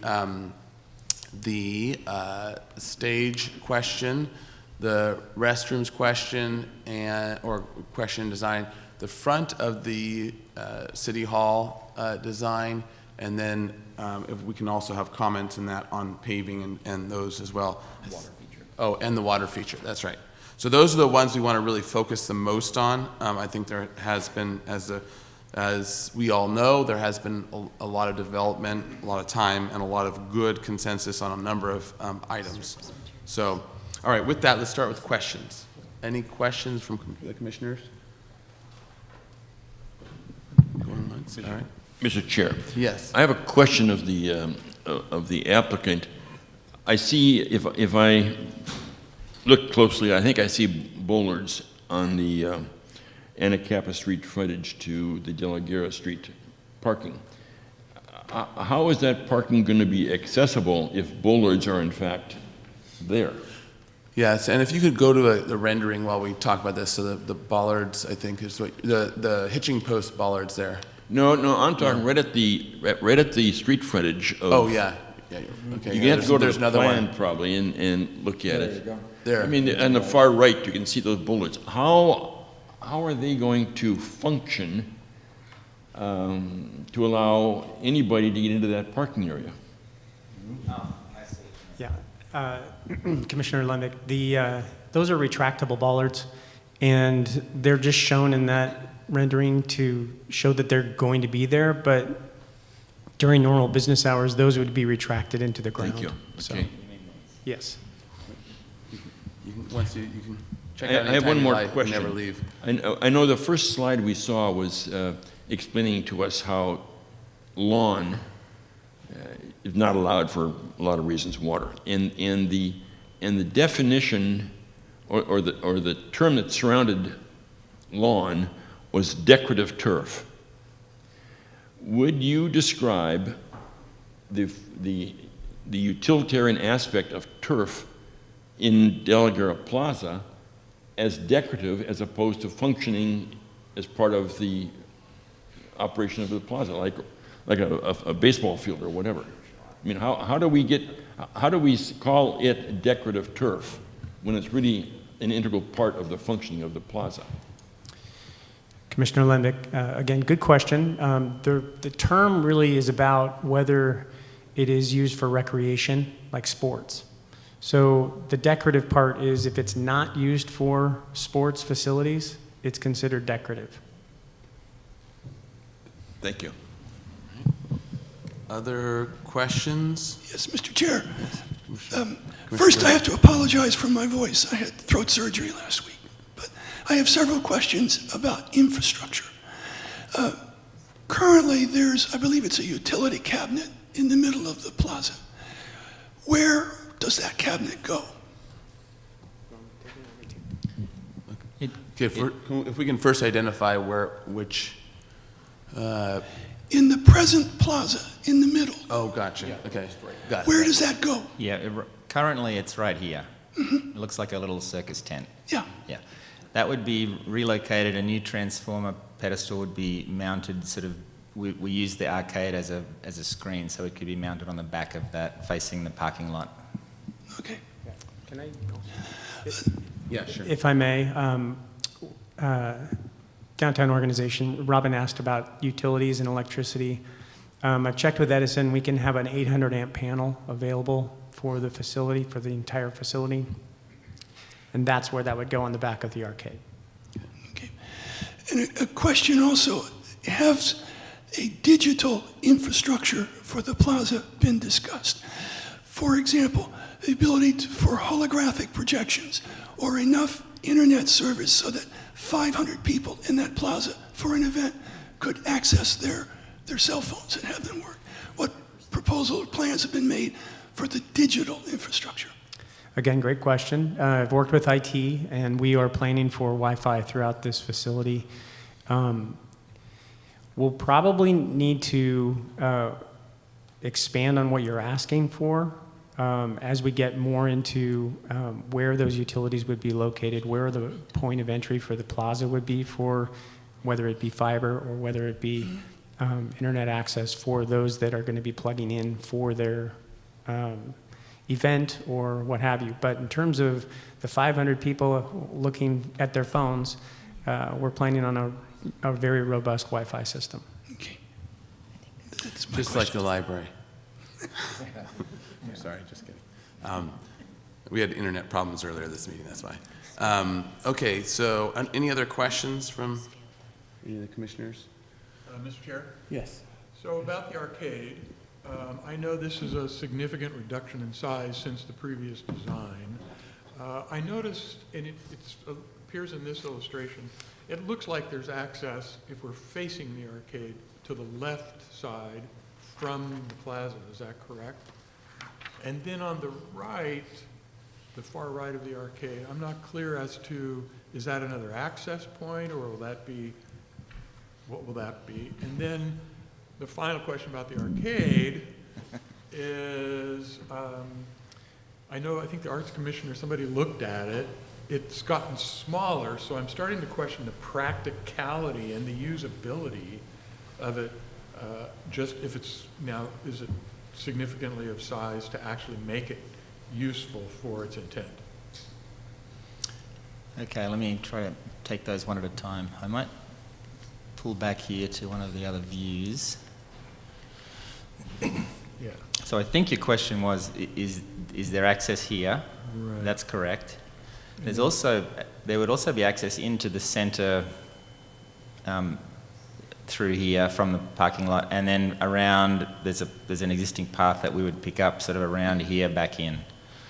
So you can access kind of through at both ends and through the middle. Okay. Your next question about the size being functional. Most of its function is really out in front of it. It's the stage platform that it forms a backdrop to, which is actually the same scale as it was in the past. So the length of it got shorter. The width didn't. So, you know, that the space in that central sort of pavilion piece of it is actually the same size as it always was. It's really the length that got shorter. So there would be some uses that, you know, would have to be scaled back if you were using the long dimension of it for, for an art display or something like that. But most of the function is actually out to the front of it, which is pretty much unchanged in size because it's the platform. Okay, that's your questions. All right. Question regarding the, maybe just go to the overall aerial for this one. Question regarding the setback of that arcaded pavilion. So, and you had a site plan that showed it moved back. Is this as far as it can move back? And if so, why? Yeah, because and I would say it looked like there was about 5 feet between the adobe wall, I guess, which folds into another question. Was that the actual adobe historic wall, or is that the thought of placement of it? And then it looked like there was like still 5 feet, or I don't know, maybe 4 feet or 6 feet, but between the back side of the arcade pavilion and the wall. And is there something else that's determining that, how much you pushed it back? Good question. So kind of our point of beginning is the end of the existing adobe wall. So if we start there, we went 5 or 6 feet over for the access point, and that fixed that dimension. Then we pushed it back towards the parking lot to within, I believe it's 4 feet. So there's enough room to get some planting in there. To Commissioner House's point, we would prefer a lot more. And so our constraints would be, are we able and is it feasible to encroach further into the parking lot, which brings its own challenges that would be a ripple effect with archaeology and other things. So, you know, we pulled it back as far as we could while still allowing for at least enough room for some plants behind it. It's not going to be a jungle like someone referred to, but it's going to be enough to get something in there. So could it go further? Yes. You'd have to compromise on something. Mm-hmm. Okay, yeah. Thanks.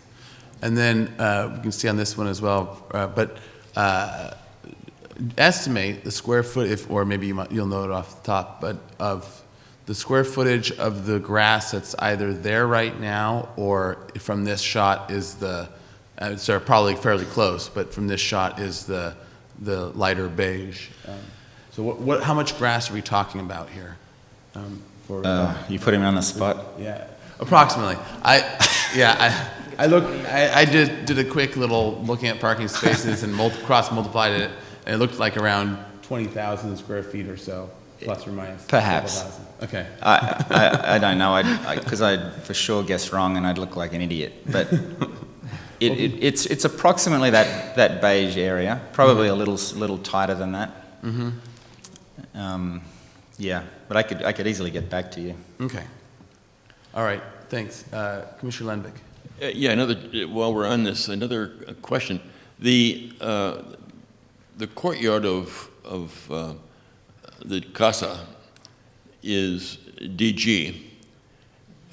Are you expecting to expand DG out into what would be the right-of-way for De La Guerra Street? Yes. Or is that something else? Yes, that's the plan. So if you look at this, it's basically 3 fields of sort of infill paving. Yeah. This one would be proposed to be an extension of the Casa courtyard. So that would be stabilised DG. So their courtyard feels like it just flows out into public realm. Thank you. Yep. Oh, while I'm here, does anybody have any idea of how the bubbler is going to be used, actuated, whatever, controlled? It's all on a computer control, so the city would have pretty high degree of flexibility on off. It could be weather actuated, it could just be overridden manually. So lots of flexibility there, and it'd probably be some sort of a brains mounted in the mechanical room. So it's either running all the time or not running, but when a mother comes up with her kids, how does she get water? Well, I think that's probably an operational detail that hasn't been discussed, but there'd be different ways to do it. I mean, some of these features are user activated, so it's only on when someone actually is there to enjoy it. Other times it could be when the weather gets hot enough, it comes on. But that's a detail that hasn't really been discussed much. You could put a quarter in a machine and it would come on? What's a quarter?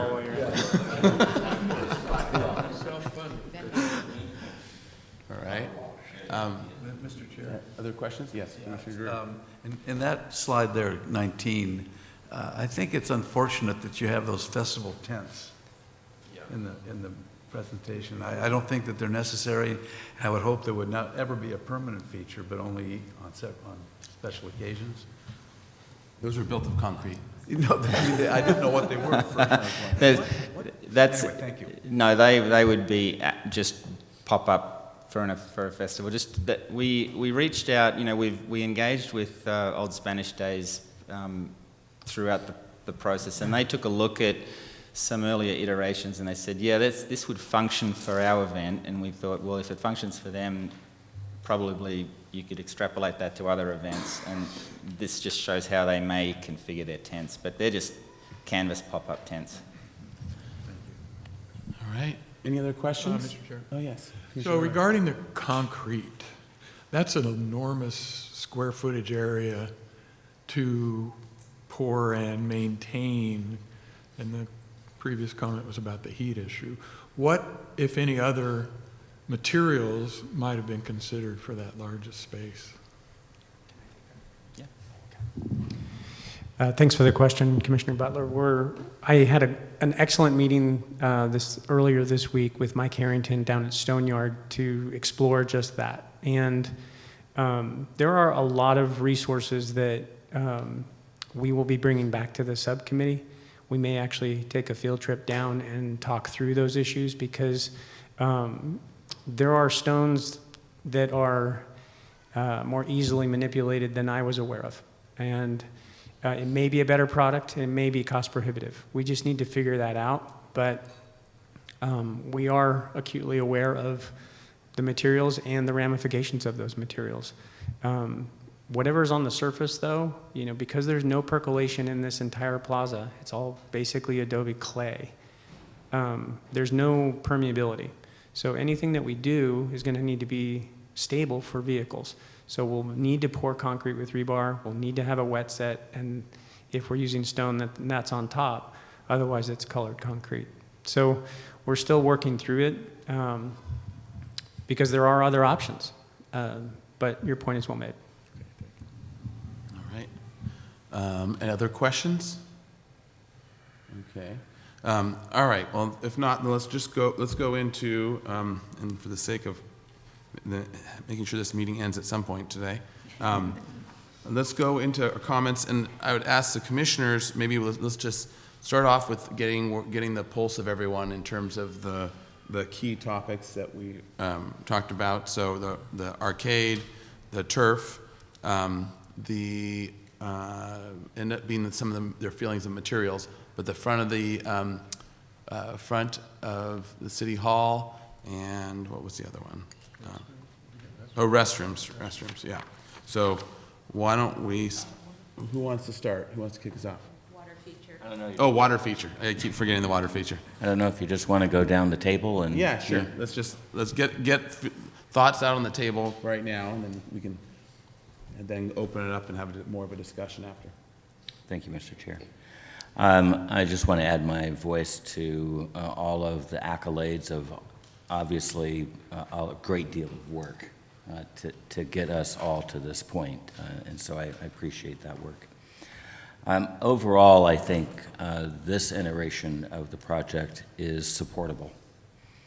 I think the slide number 3 that you shared that had the things that we agree on or can derive consensus on and just need details, and those that are still questionable.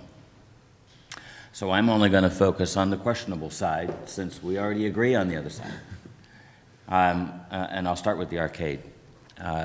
First of all, I appreciate the fact that you've diminished its footprint and its presence, but I think you can go a little further.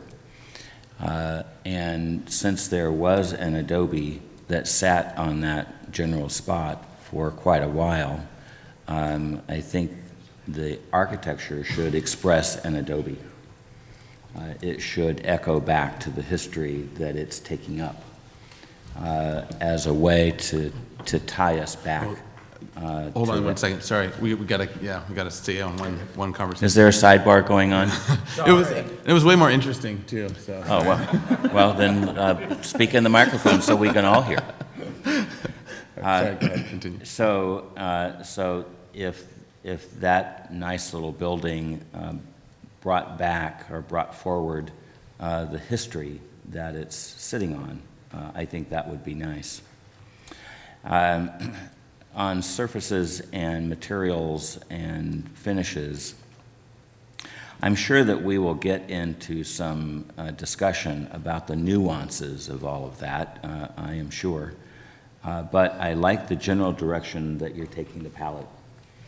I think having a neutral background of a palette allows the color of art and people and kids and dogs and umbrellas and buggies and things to stand out.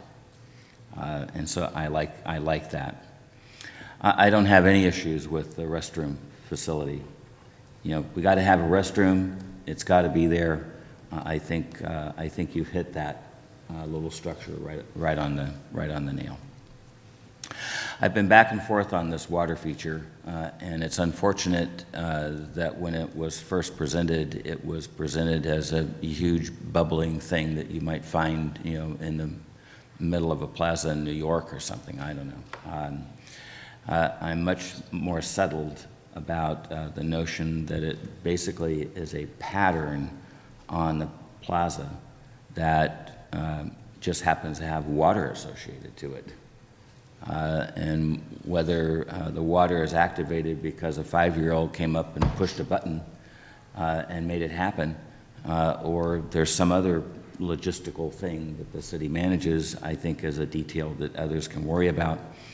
But I'm thinking that the pattern of this water feature should echo some Chumash imagery or bring that history forward in the pattern that we see, and not a quadrifoil.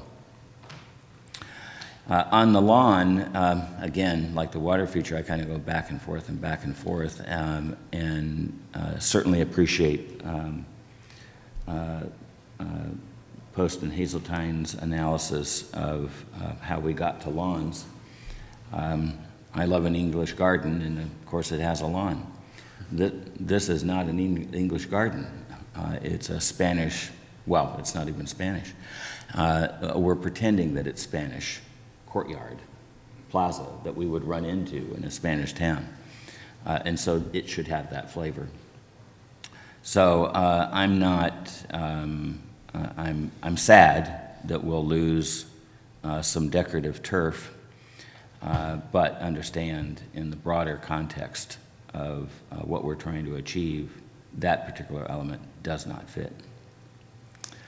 I don't have any issues with upgrading the front door to City Hall.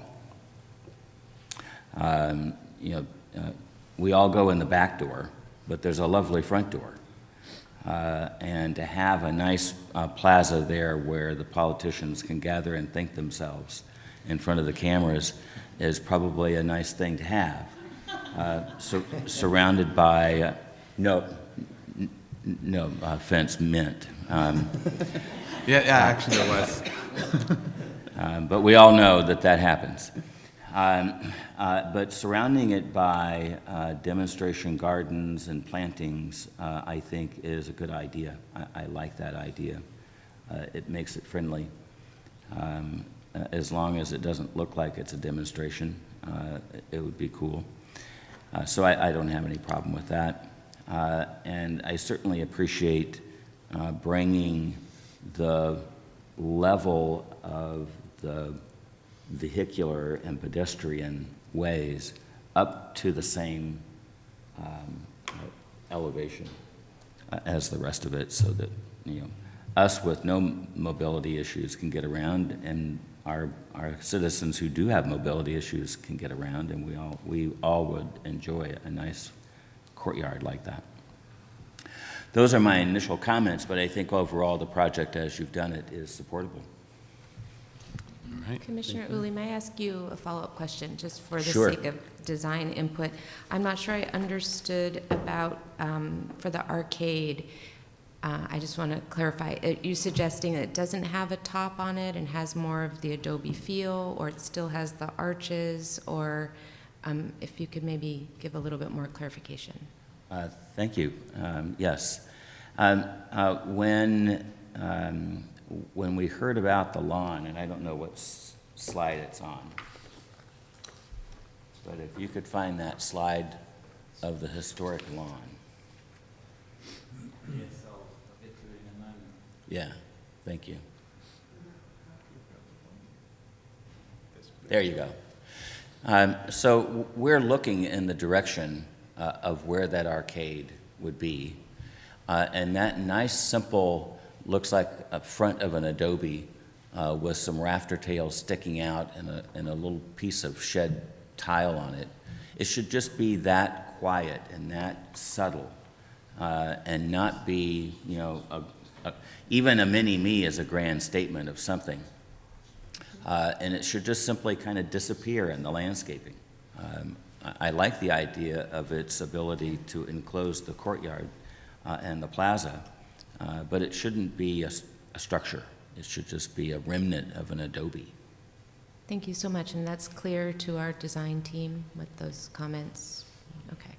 Not necessarily consensus, just that it's clear. Okay, thank you. All right.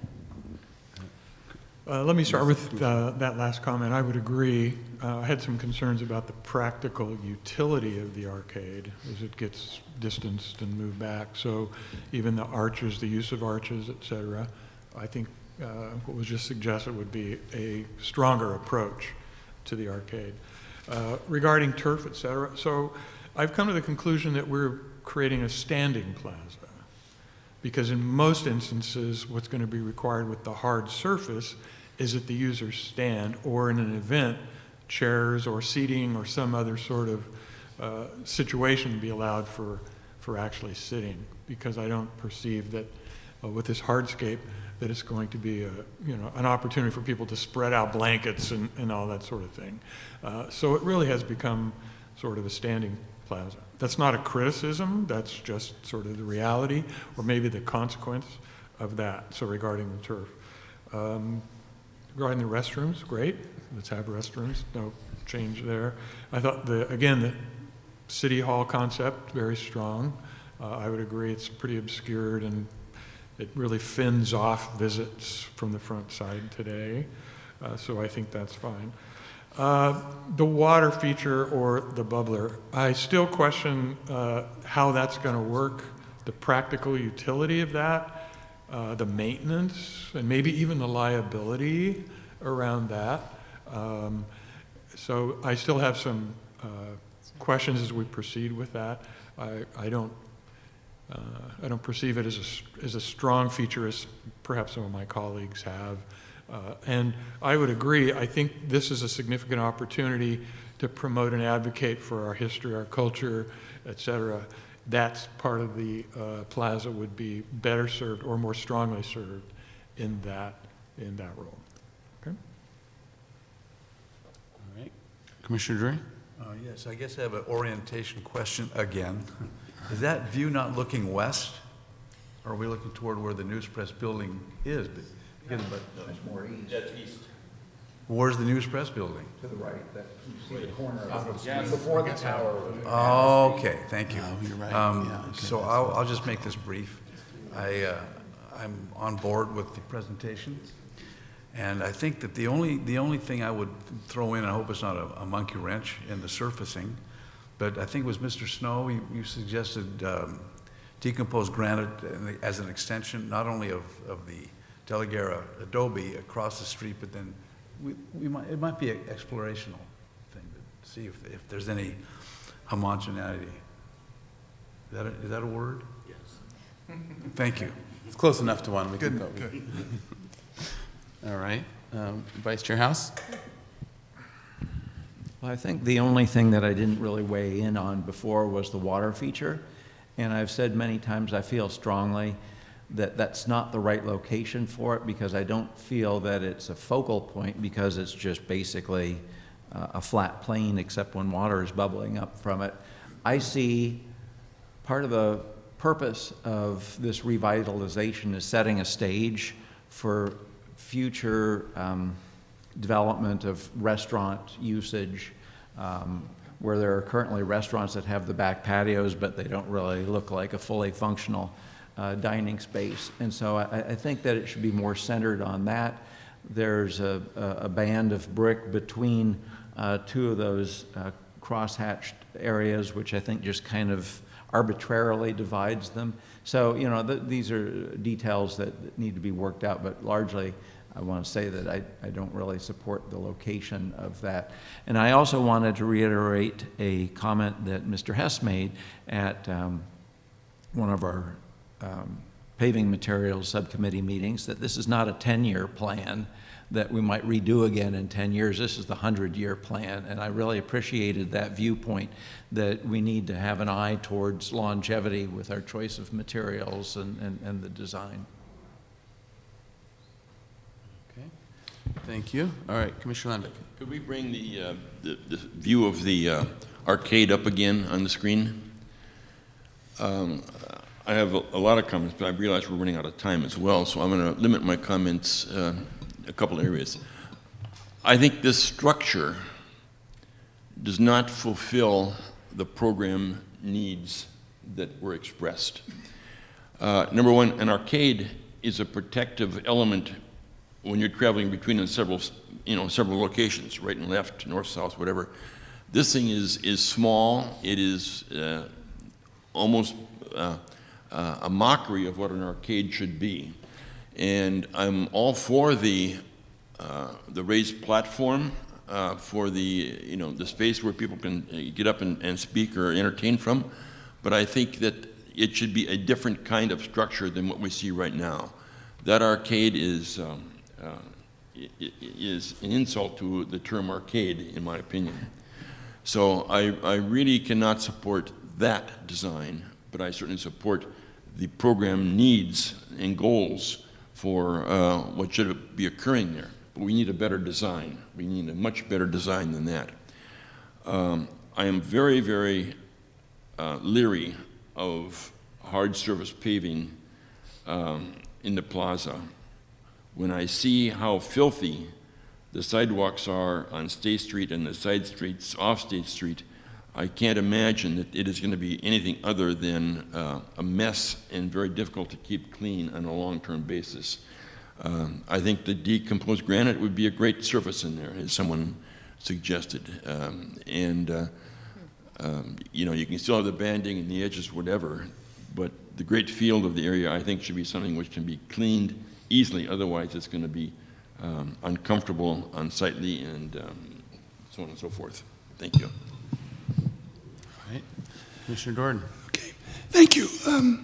First of all, I want to say that I appreciated and support Dr. Peterson's comments on a conception of preservation as a way to manage the continuity and change together. I also very much appreciated Councilmember Sneddon's comments about the sadness she feels facing the unavoidable changing circumstances that we face in Santa Barbara. I think there'll be more sadness in the years ahead. I want to thank the Paving Subcommittee. I found their work very persuasive. It still needs to be tweaked as has come up, but I think we're definitely on the right track there. I also appreciate the revisions to the arcade, making it smaller. I think it could be smaller and more simple, like an urban loggia, very simple presentation place.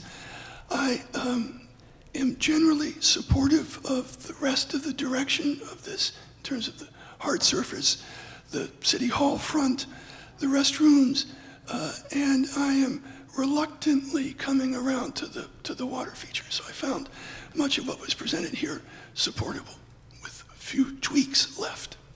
All right, thank you, Commissioner Jordan. And I'll give a quick hit on some of the points from my point of view. Restrooms, I think we're all on board with where they are. City Hall, the entry to City Hall, I think right now it is the weakest piece design-wise that I think that needs the most work still.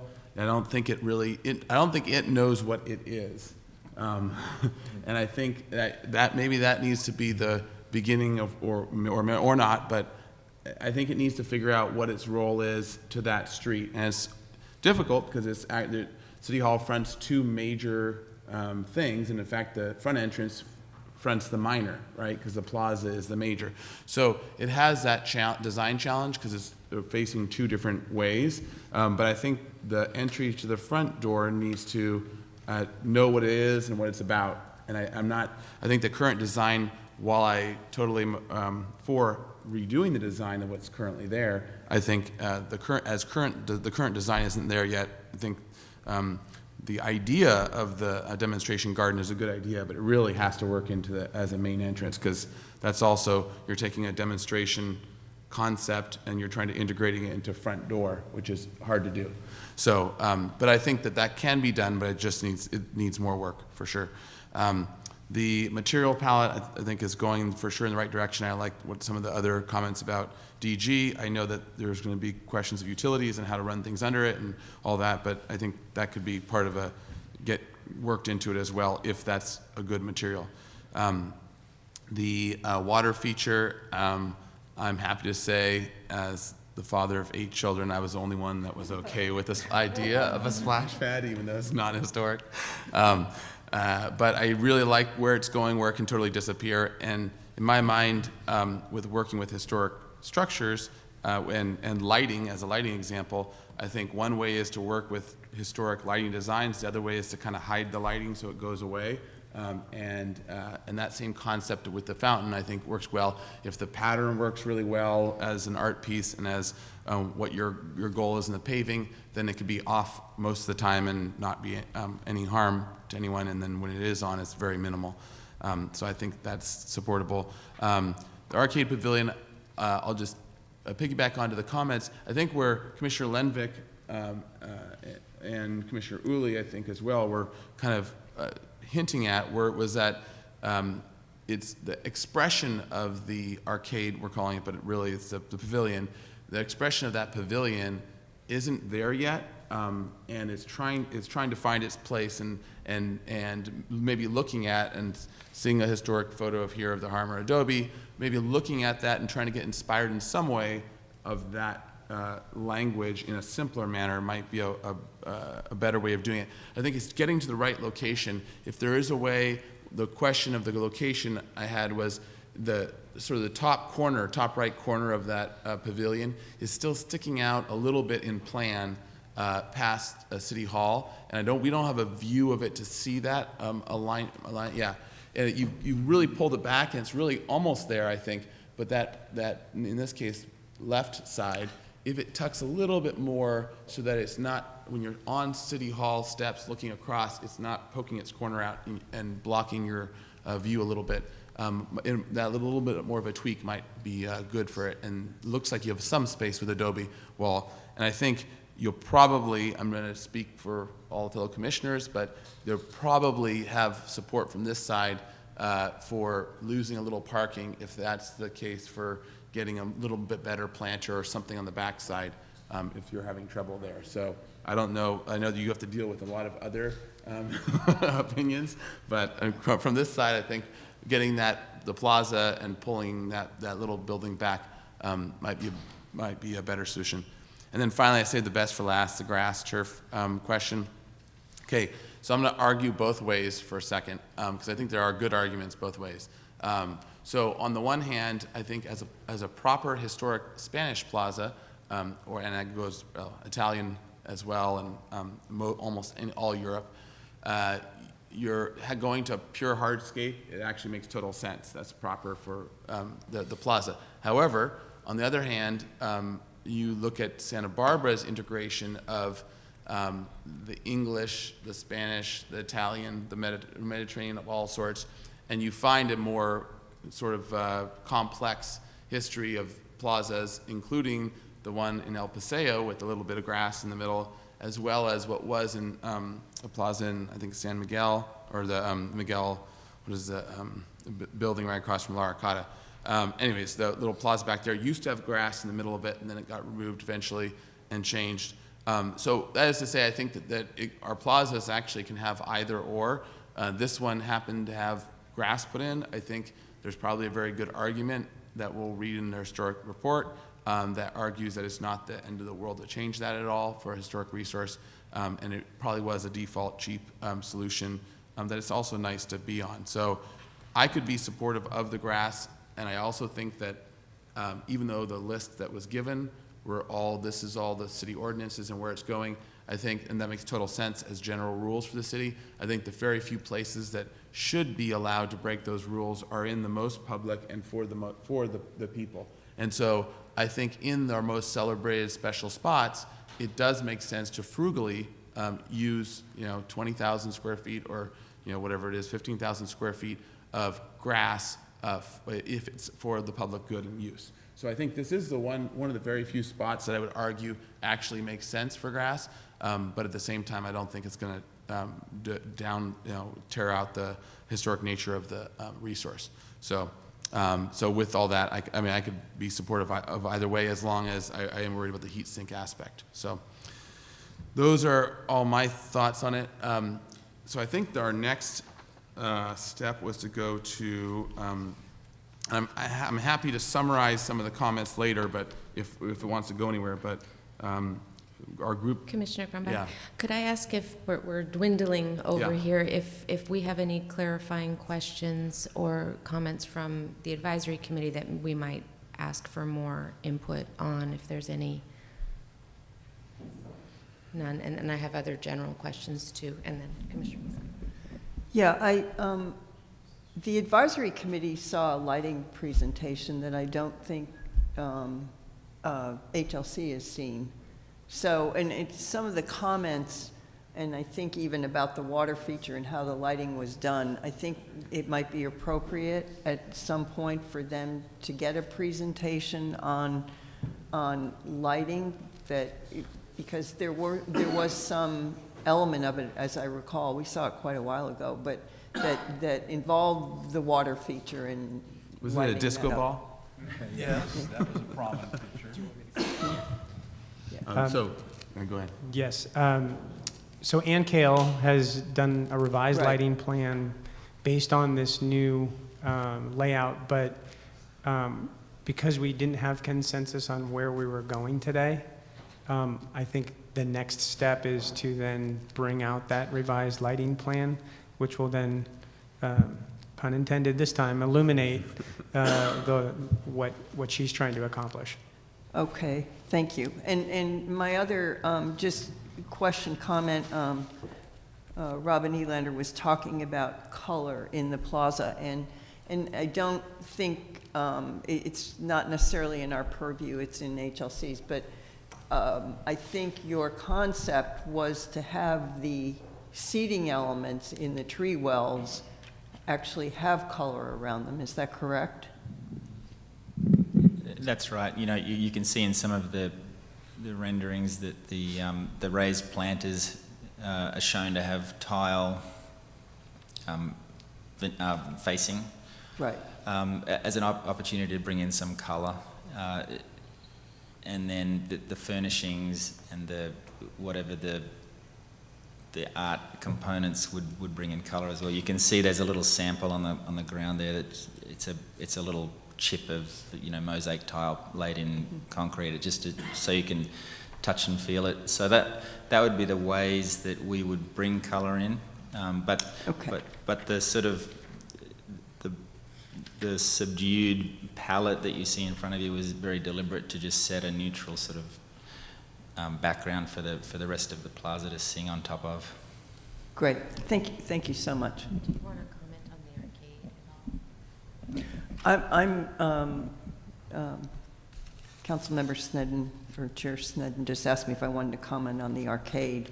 I'm intrigued by the Adobe concept that I heard from several commissioners, and I think that is definitely something that should be explored further, particularly based on that historic picture we saw, which was quite interesting. So, thank you. Thank you, and I think since this is also our opportunity to be giving input to the design team, it's helpful. We've heard your comments, and we will give, and then you'll summarize comments. So, Dr. Peterson, did you have?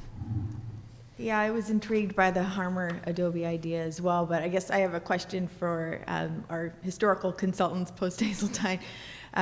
Just thinking about making sure that we are adhering to the Secretary of Interior standards, what exactly needs to happen with that type of project? So if we're reconstructing it, that's one thing. If we're referencing it, but it kind of looks like the original, but it's pretending to be the original, is that conforming, or is it just sort of a motif that everybody understands this is a new structure? You know, kind of what I'm asking, what are the parameters to do that well? Yeah, and as you pointed out, there are basically three scenarios there. One is a It is? Okay. One is a reconstruction that you noted, and that would be to rebuild perhaps the porch and facade of the building, and that would, I think you would agree, would qualify as a reconstruction under the Secretary of the Interior standards. The other is a emulation of it that uses key elements of the original facade in its design, but is not actually reconstructing it to its historic appearance. The third one is just a general emulation of the Mexican era Adobe, let's say call it Adobe style, sort of the vernacular of 19th century Santa Barbara in California, which you're very aware of course. So I think those are the three scenarios. Depending on how it's designed, it could meet the standards for any of those three. I'd like to note, I didn't have a chance, I probably should have, is that historic photograph is really showing the back of the Adobe, the back rear section. What they did is they demolished the front after the earthquake damage. So we're looking deeper into the building than you would have historically. The original porch was actually much closer to the right-hand corner of the two-story white building with a flat roof that flanks that beige wall you can see. Right. So the arcade, the porch was actually just set back about 3 or 4 feet max from that corner. And it was angled to the existing orientation of the plaza. And I know you're very aware of this, Ann, is that most of the buildings around the plaza it wasn't a grid. They were angled at slightly different angles to the central open space. It's obviously feasible, not feasible, but possible to reconstruct the front of the building. And I think some people here might remember the old project from 20 years ago or so, where the city was going to undertake the recreation of the building to house public restrooms. And there was archaeology, there was consultation, and then eventually it didn't happen, if I remember correctly. You could correct me if I'm wrong, but I think that's the scenario for the earlier effort to reconstruct the exterior of the building, not the interior. That was probably very long-winded, sorry. No, that's really helpful. I just want to make sure if we're giving direction to our design team that we're giving direction that conforms with the standards. Sure. And this is meant to be a stage. It's not meant to be a home, right? Mhm. So full reconstruction, I think that would be challenging, but I we'll agree. continue to because- advise. Yeah, I agree, because the porch posts were, I think, probably fairly close to what we consider a standard 4x4, 4x6 originally. It wasn't standard material, but when you look at the old photos before it was destroyed, it was sort of like the porch on the Carrillo Adobe on the first block of East Carrillo Street. Okay, thank you. And I'll add the question. I'm also intrigued by the change of that and have, through different iterations, not been completely satisfied with the arcade. It was either too big or too small and then diminutive, and its functionality as a stage. So I think this presents an interesting idea that there seems to be cross support for exploring. So I'm supportive of that. I do have a question, maybe a comment. So back to the slide where the tents were in place, and those were the maybe placements for Fiesta. And what really stands out to me is the vast expanse in the middle.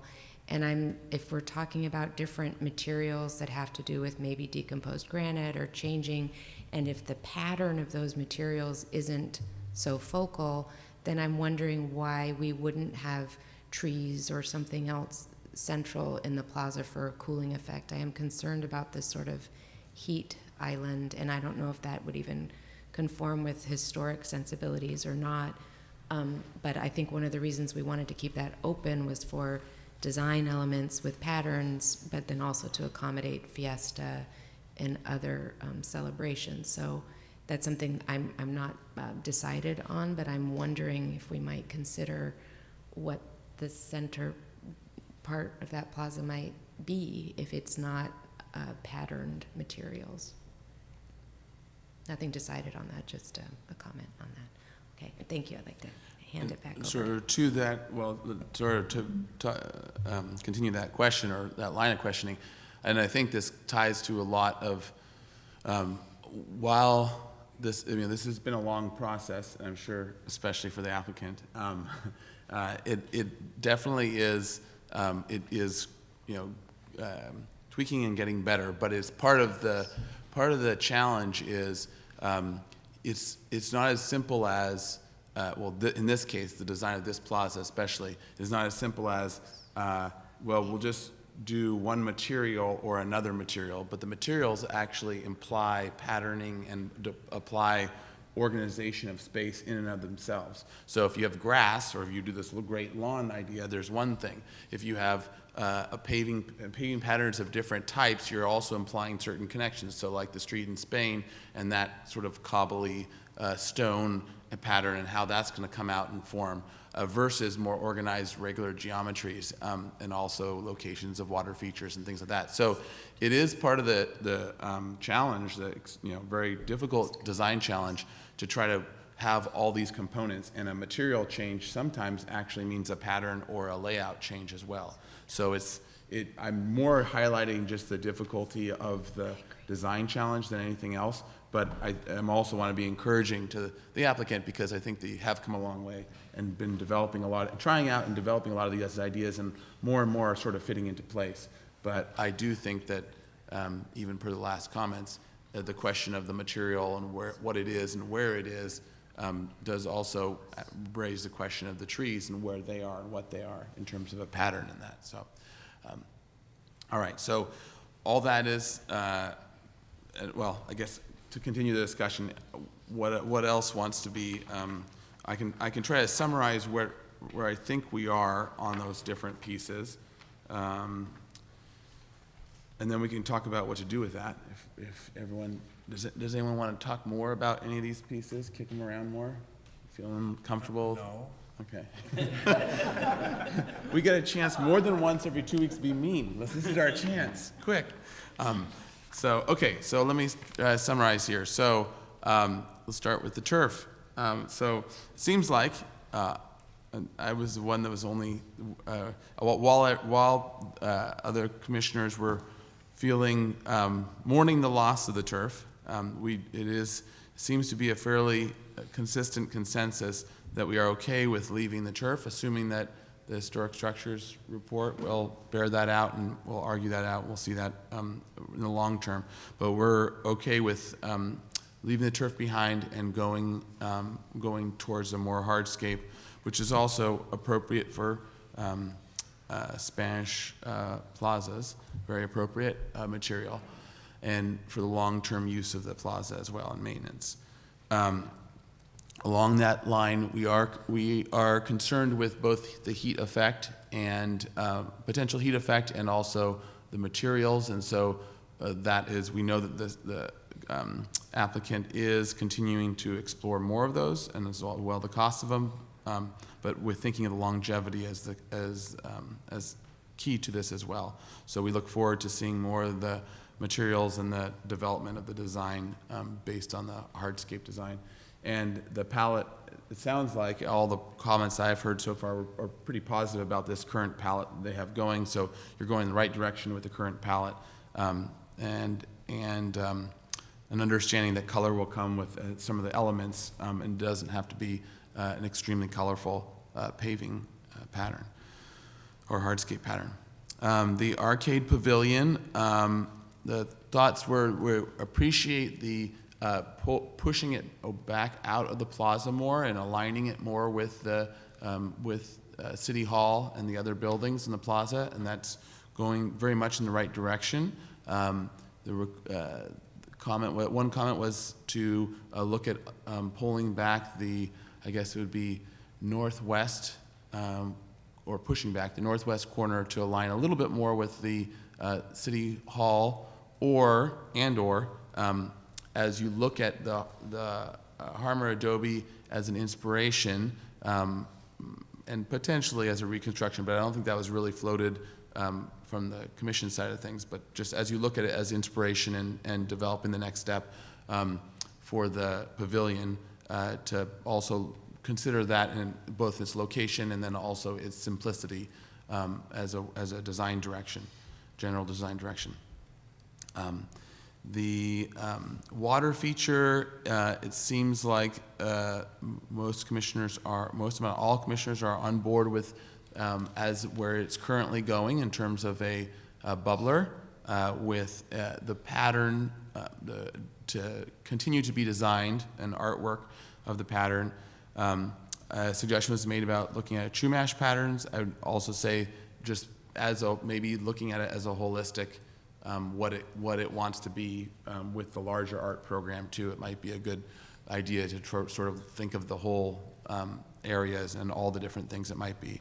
And then one commissioner was also not set on this current location. I didn't mention this, but I would agree with it as well, especially if there's another location that makes more sense, depending on what happens as you develop this hardscape pattern and palette and all those things. I don't think there's anything necessarily sacred about this exact location for the water feature. So being open to where that might want to live as the hardscape design continues. The materials, we talked about that, but I like the general direction. The restroom, the design with a simple shed roof, it looks good, and the plantings definitely, and the rendering showing the plantings also helps us to understand that it is very visually unobtrusive. So it fits well and is acceptable. And then City Hall, the front design of City Hall, it's supportable. Then, and at this point, I commented last on it, but I don't know how many other commissioners agree with my comment that it just needs more work. But the idea of it is good. And the idea of a demonstration garden is a nice idea as well. But it really has to, the whole thing has to work as a good, as a great entrance to City Hall, even though it's its main entrance, but many people don't enter this way. But any other thoughts on City Hall? Important civic building. Yeah, but it's extremely important civic building, and that this is a very important moment at the front of it, even though it has two fronts. Mr. Chair. Yes, Commissioner Lenvik. I have no problem with the current design. I'm sure it'll be refined from the standpoint of the entry off Anacapa Street. I do take issue with your comment regarding the arcade, though. I don't know that there was a consensus that the arcade as shown is acceptable. Oh, yeah, my comment was saying to restudy it with the precedent of the harm Adobe. Well, I'm not even sure the harm Adobe is necessary. I just think that what we have now is a inappropriate design, and I think that a more appropriate design can be found. It may be the harm Adobe, it may be something else, but it is certainly an inappropriate design right now. Okay, so I think that unless anyone disagrees, I think that's fine to have that as a comment, because I wouldn't want to lock them in as a harm Adobe as the only design solution too.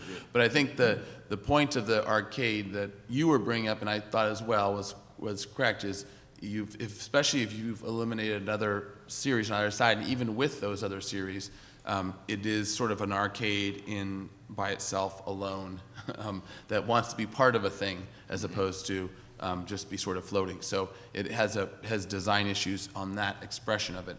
The general size and footprint seem to be, at this point, there doesn't seem to be any disagreement with that general size as being a decent functional or decent size of building footprint-wise. Mr. Chair? Yes. If I just may say, when you're talking about the arcade, I think there was consensus on the fact that the structure provides an edge to the plaza. I believe that's correct, and so there were varying comments on the design, but I think there was consensus on that and consensus on pushing it back and having the green screen behind it.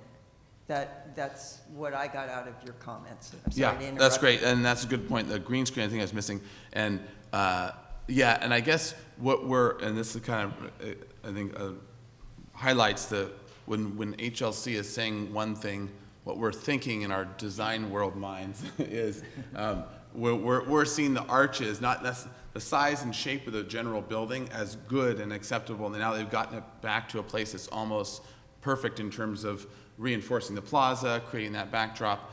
Maybe a little bit further back would actually help reinforce that a little bit more, or be even more elegant with it. It's really the fact that you have a really strong arch move, which when you put them together, they're usually connecting points of covered passage, so that when it's raining, you don't just say, okay, you're dry for 30 seconds of walking, and then you get wet, even though it never rains, except for last night. Yeah. Aside from last night, that would have been really useful to someone for a little bit. But I think that's where the core of Commissioner Lenvik's comment is coming from, is that as an expression, it's a sort of an arcade to nowhere in that sense, because it's not actually connecting pieces. And so it might be that the solution might be changing it to piers or pilasters and square tops or whatever. There are a number of solutions that might come out of it, and the design direction first was just Harmer Adobe, but I think it's right to open it up even more and say Harmer Adobe and other stuff, but it just needs to be simpler and not as simpler and less archy. Just as we changed splash pad to bubbler, maybe we should change arcade to pavilion. Pavilion, yes. Well, I agree. I think there's a program need that has to be satisfied there, number one. And number two, an edge for the plaza is important. Mm-hmm. I don't think what we see now is a good edge. But it's especially the arcade factor of it that's even more so. But okay, we'll let the design team wrestle with that one. Okay, so anything else on the City Hall thing aside from that? I think we've got all the comments that are sort of summarized in the direction. Thank you. This has been extremely helpful as a workshop. We spend a lot of time guessing what HLC might say or think, and to have the opportunity to be, yes, to be able to have this dialogue and back and forth. And it's an opportunity too, if you have questions of us, of why we're so attached to something or why programmatically we see something necessary. This is a great chance for that too. I will summarize what I see as maybe the next steps, and with guidance from Mr. Hess also. So I think we would like to see this back at the advisory committee. I don't think it's ready quite yet to go to city to submit for review. When it comes back, I think we'd like to see the pavement subcommittee work outcome, and then also some preliminary work from the art culture subcommittee. Unless you have a different recommendation to how to move forward, I think those might be prudent next steps. And then I'm not sure if the lighting, do we need to see the lighting again before submittal, or has the subcommittee already given you what we need, the advisory committee, before submittal? Chair Snedden, I think what we will do is for sure come back to the advisory committee. We will provide you with an update for the surface materials as you suggested. We'll do a little brainstorming on the pavilion. We will change our vernacular as such. The lighting plan is being developed now, so we'll bring that as well. And with respect to the arts and culture and historic representation that we talked about generally,